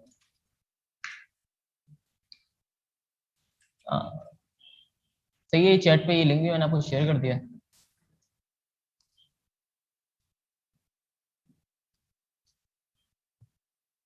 सर मैं जरा डिस्कनेक्ट हो गया था, इस लिंक का क्या बताया था आपने? कौन से वाले, जो लास्ट मैंने शेयर किया? ये जो अभी आपने भेजा बेसिकली ये इथेरियम की मार्केट प्लेस, इथेरियम पे जो भी एनएफटी टोकन लिस्ट हुआ है तो ये उसको फिल्टर करके दिखा रहा है, तो जितने भी आपके 721 है आप यहाँ पे आके एक्सप्लोर कर लें, सही है, यहाँ पे इनको आपका कोड भी मिल जाएगा। फॉर एग्जांपल ये एक ईल्ड गिल्ड बैच है, तो अगर मैं इसके कोड पे जाऊँ, सही, तो मुझे इसका कॉन्ट्रैक्ट का कोड मिल जाएगा यहाँ से, सही है, तो आप इसको देख लेंगे किस तरीके से वर्क कर रहा है, थोड़ा आपको समझना है, लेकिन अभी आप अगर उसको ओपन ज़ैपलिन को थोड़ा सा देखें, उसकी इम्प्लीमेंटेशन देखें, जो मैंने अभी कोड शेयर करूंगा तो उसको आप थोड़ा सा स्टडी करें, तो उसे हैंड्स ऑन कर लेंगे तो आपको ये चीज़ें बेहतर तरीके से समझ में आ जाए, क्योंकि ये सारे कोड जो है सिंपल नहीं है, इसमें अगर आप काफ़ी ऑन जिस तरीके की आपको सिनेरियोज डिपेंड होता है उसके बेस पे आपको कोई लॉजिक इम्प्लीमेंट होती है, सही है। ओके, कोई सवाल है इसके अलावा? आपका असाइनमेंट भी आज अपडेट हो जाएगा, और जो कोई असाइनमेंट्स रिटर्न भी मैं कर दूंगा आज रात तक इंशाल्लाह, चेक तो हो गए, तो ये कुछ रिटर्न होने रह गए तो मैं वो रिटर्न भी कर दूंगा आज। जी, ये एनएफटीज जो है अभी ऑब्वियसली हॉट टॉपिक हुआ है, और बहुत ज़्यादा जो है वो प्रोजेक्ट भी आ रहे हैं और आप अपने एनएफटीज भी लॉन्च कर सकते हैं, तो कोशिश करें किसी मार्केट प्लेस पे, जैसे ओपन सी तो बहुत सबसे पुराना जो एनएफटी मार्केट प्लेस है वो ओपन सी है, लेकिन इसके अलावा other market place already available हैं और उसमें बहुत सारे टेस्ट, सबके ही टेस्ट तकरीबन अवेलेबल हैं, टेस्ट नेट्स, तो सैंडबॉक्स एनवायरनमेंट अवेलेबल हैं, आप अपने जाएं और जो है वो एनएफटी लिस्ट कर दें उस पर, ठीक है। एनएफटी को अगर आप लाइव पे करेंगे तो ऑब्वियसली आपको कुछ फीस वगैरह पे करनी पड़ेगी उसकी, अदरवाइज आप जो है वो टेस्ट वगैरह पे आप दे सकते हैं, और ट्राई करने में कोई हर्ज नहीं है। अगर आप चाहते हैं अपने मेन नेट पे भी कोई एनएफटी अगर लॉन्च करना चाहते हैं तो you can do that on OpenSea यहाँ पे, और कोई भरोसा नहीं कभी छक्का लग जाए और कोई आपके एनएफटी को बाय कर ले ठीक है, क्योंकि अभी तो वैसे ही बहुत सारी न्यूज़ आ रही हैं इससे रिलेटेड। तो एनएफटी पे हमने बहुत ज़्यादा टाइम लगाया है और वो इसी वजह से लगाया है कि आपको समझ में आया कि ERC 721 का टोकन कोई इतना मुश्किल नहीं है, बट क्रिप्टो जो मार्केट है वहाँ पे वो चलती है वो एक बहुत मशहूर कॉल है कि हवाएं चलती हैं, तो अभी जो है वो एनएफटी की हवा चल रही है, जब तक है तब तक है, ठीक है। इससे पहले भी एक क्रिप्टोकिटीज के साथ एनएफटी का बूम आया था और अब दोबारा से इसका बूम शुरू हुआ है, तो I think there are lots of avenues to work on this, तो चेक करें इसको, इट्स गुड। मेरे हिसाब से हमने अभी तक जितना कवर किया है NFT में, इसमें आप आराम से NFTs बना सकते हैं, अब इतना कोई इशू है नहीं। और किसी भी मार्केट प्लेस पे जाके आप जो है वो उसके टेस्टनेट पे जो है वो आप इसको रिलीज भी कर सकते हैं, ठीक है। सो मेक श्योर करें कि इसको ट्राई जरूर करें। ओके जनाब, आप कोई सवाल हैं इसके से रिलेटेड तो हम आगे चलें फिर। सर ये NFT खरीदेगा कौन और किस लिए खरीदेगा? खरीदेगा कौन और किस लिए खरीदेगा? ये बहुत से लोग खरीद रहे हैं इसको, ठीक है। और कुछ जगह पे जैसे साइबर पंक्स वगैरह पे हैं, वहाँ पे कंटिन्यूसली NFTs की जो प्राइसेस हैं वो बढ़ती जा रही हैं।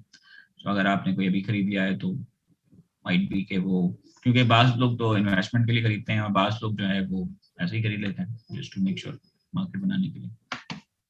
वैसे कोई NFT की एक्चुअल में कोई वो नहीं है, इट्स जस्ट अदरवाइज आपने खुद दिखाया कि ना टोकन में कोई ऐसी बात है ना कोई आर्ट वर्क में ऐसी बात है, बट द थिंग इज कि वो चल रहा है तो चल रहा है, it's like that.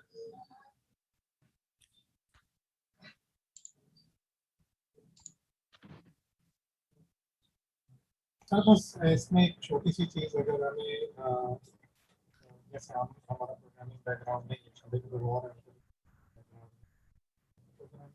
Meta data अगर हमें इस तरह इस साइट पे जाए फिर हम कर सकते हैं।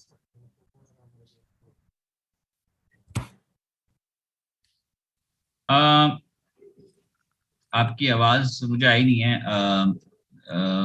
मंसूब साहब दोबारा से बताएंगे क्या बात कर रहे थे? मुझे पता नहीं, कुछ लोगों की आवाज बहुत स्लो आ रही है। आप सुन पाए मेरी बात? मंसूब भाई आपकी आवाज क्लियर नहीं है, हमें भी नहीं है। क्या प्रॉब्लम हो रहा है? अभी आ रही है कुछ तो भी बहुत स्लो आ रही है। अच्छा मेरा क्वेश्चन थोड़ी सी बेहतर है, आप कोशिश कीजिए। अच्छा, इसमें मेरा क्वेश्चन ये था कि अगर हम लोगों को थोड़ा सा मेटा डेटा किस तरह क्रिएट किया जाए, कहाँ पे क्रिएट किया जाए, थोड़ा सा अगर मैं डेमोंस्ट्रेट बेसिक सा कर दिया जाता तो हमारे लिए शायद हेल्पफुल हो जाता, स्पेशली लोगों के लिए। नहीं, मुझे तो नहीं समझ में आ रहा, आपकी वॉइस क्लियर नहीं है, मुझे समझ में नहीं आ रहा आप क्या क्वेश्चन कर रहे हैं। किसी को समझ में आ रहा है तो वो बता दें। सर मेरा ख्याल है वो ये कह रहे हैं कि जो मेटा डेटा से रेलेवेंट थोड़ी कंफ्यूजन है कि अगर हम उसको यानी हमें थोड़ा सा डेमोन्स्ट्रेट करके दिखा दिया जाता है कि मेटा डेटा कैसे बिल्ड होता है, कहाँ डिप्लॉय होता है, कहाँ यूज होता है, कुछ इस तरह की बात। आई थिंक मेरा ख्याल वो कह रहे हैं कि वो मेटा डेटा, देखिए Meta data is nothing, metadata is just, जैसे अभी मुदस्सिर भाई ने बताया आपको, इज अ लिंक, वो एक लिंक उन्होंने ऐड कर दिया उस टोकन के साथ, so you can link anything with that token. Standard में एक उन्होंने जेसन दिया हुआ है, विच अगेन इज, वो कह रहे हैं कि यार कम से कम ये चीजें तो होनी चाहिए उसमें, but you can build on your own, कुछ भी कर सकते हैं। लेट्स सपोज कि मैं एक बात करता हूँ, आप NFT बना रहे हैं किसी डीड का या किसी प्रॉपर्टी फाइल का, ठीक है, किसी चीज का भी आप NFT तो बना सकते हैं, राइट। सो अगर प्रॉपर्टी का आप NFT बना रहे हैं या किसी लैंड का NFT बना रहे हैं, उस लैंड की बहुत सारी डिटेल्स हैं जो उससे रिलेटेड डेटा है, this is called a Meta data, ठीक है। उस रिलेटेड डेटा की मैं अगर बात करूं तो उस जगह का कोई एड्रेस होगा, उस जगह की कोई मार्किंग होगी, उस जगह कोई नंबर होगा, ठीक है ना, ये, और उस जगह का कोई साइज होगा, तो ये सारा मेटा डेटा है। अगर आप क्रिप्टो किटी की बात करें तो उसमें मेटा डेटा क्या जी, उसका नाम है क्रिप्टो का, उसकी किटी का नाम है कोई, और उस किटी का जो है वो कोई उसकी एक वो चल रही है, एंसेस्टर का वो चल रहा है, उसका कुछ और चीजें होंगी जो भी आप मेटा डेटा में रखें। दिस इज डिपेंड, अगर मोनालिसा की पिक्चर है तो आप उसमें उसका ईयर लिख रहे हैं, उसकी जो है वो आर्टिस्ट का नाम लिख रहे हैं, फिर ये बता रहे हैं कि भाई कब पिक्चर बनी है, so on. See these are उसकी पिक्चर भी मेटा डेटा में ही आएगी, सही, उसकी पिक्चर भी इंक्लूडेड मेटा डेटा में। अब कुछ जो है वो कोड बेस्ड पिक्चर बन रही है, ठीक है, जो अभी ये साइबर पंक वगैरह जो है वो थोड़ा सा मुश्किल है उसका मेटा डेटा, बिकॉज दैट वो पिक्चर जो है वो पूरी उसी उसमें बना रहा है वो, ठीक है ना, कोड में, तो वो जेसन के साथ उसका कोड भी दे देता है, तो वो पूरी डिजिटल फॉर्म में चली जाती है। So this is up to कि metadata is nothing, metadata हर कहीं होता है, ऐसा नहीं है कि सिर्फ NFT में। मेटा डेटा वैसे भी आपका वेब अगर आप पढ़ें तो मेटा डेटा आपको बहुत सी जगह पे मिल जाएगा जो कि मेटास कहलाते हैं। टैग्स में अगर आप HTML पढ़ी हुई है आपने, तो वहां मेटा टैग होते हैं। वो मेटा टैग एक्चुअली पेज में किसी काम के नहीं होते।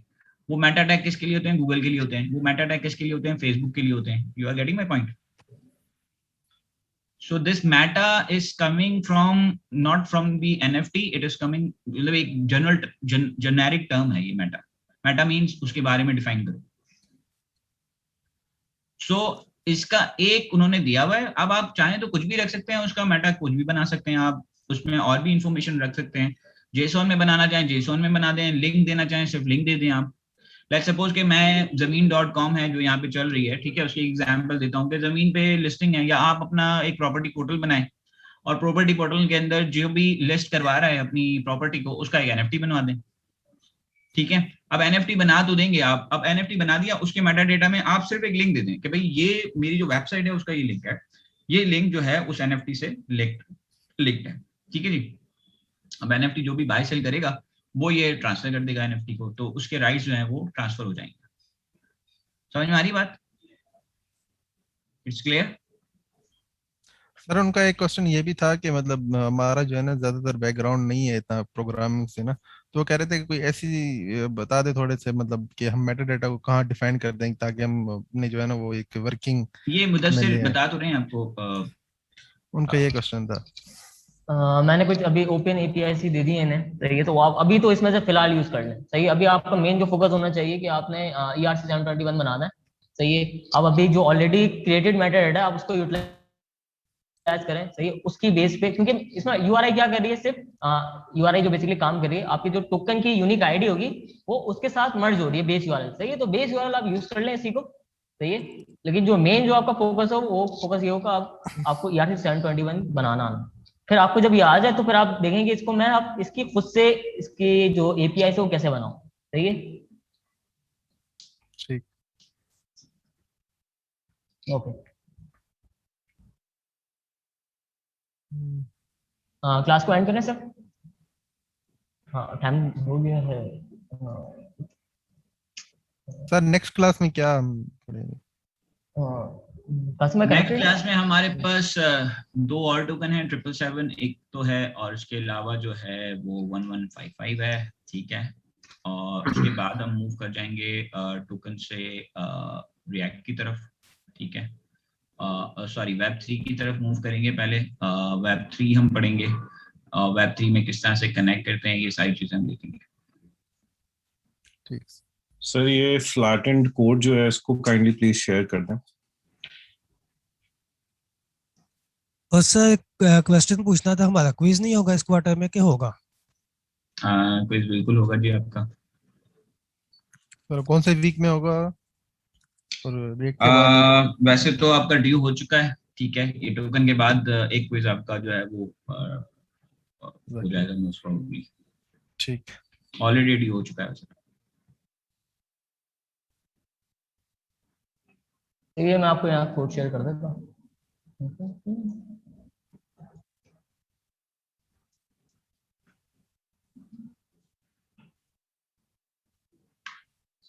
कोड शेयर कर दिया मैंने चैट पे भी और ग्रुप पे भी शेयर कर दिया।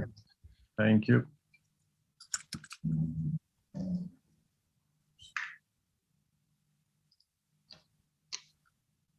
सही, okay okay, thank you very much. इंशाल्लाह Alright. नेक्स्ट क्लास में। ठीक है, अल्लाह हाफिज़। Thank you, Allah Hafiz.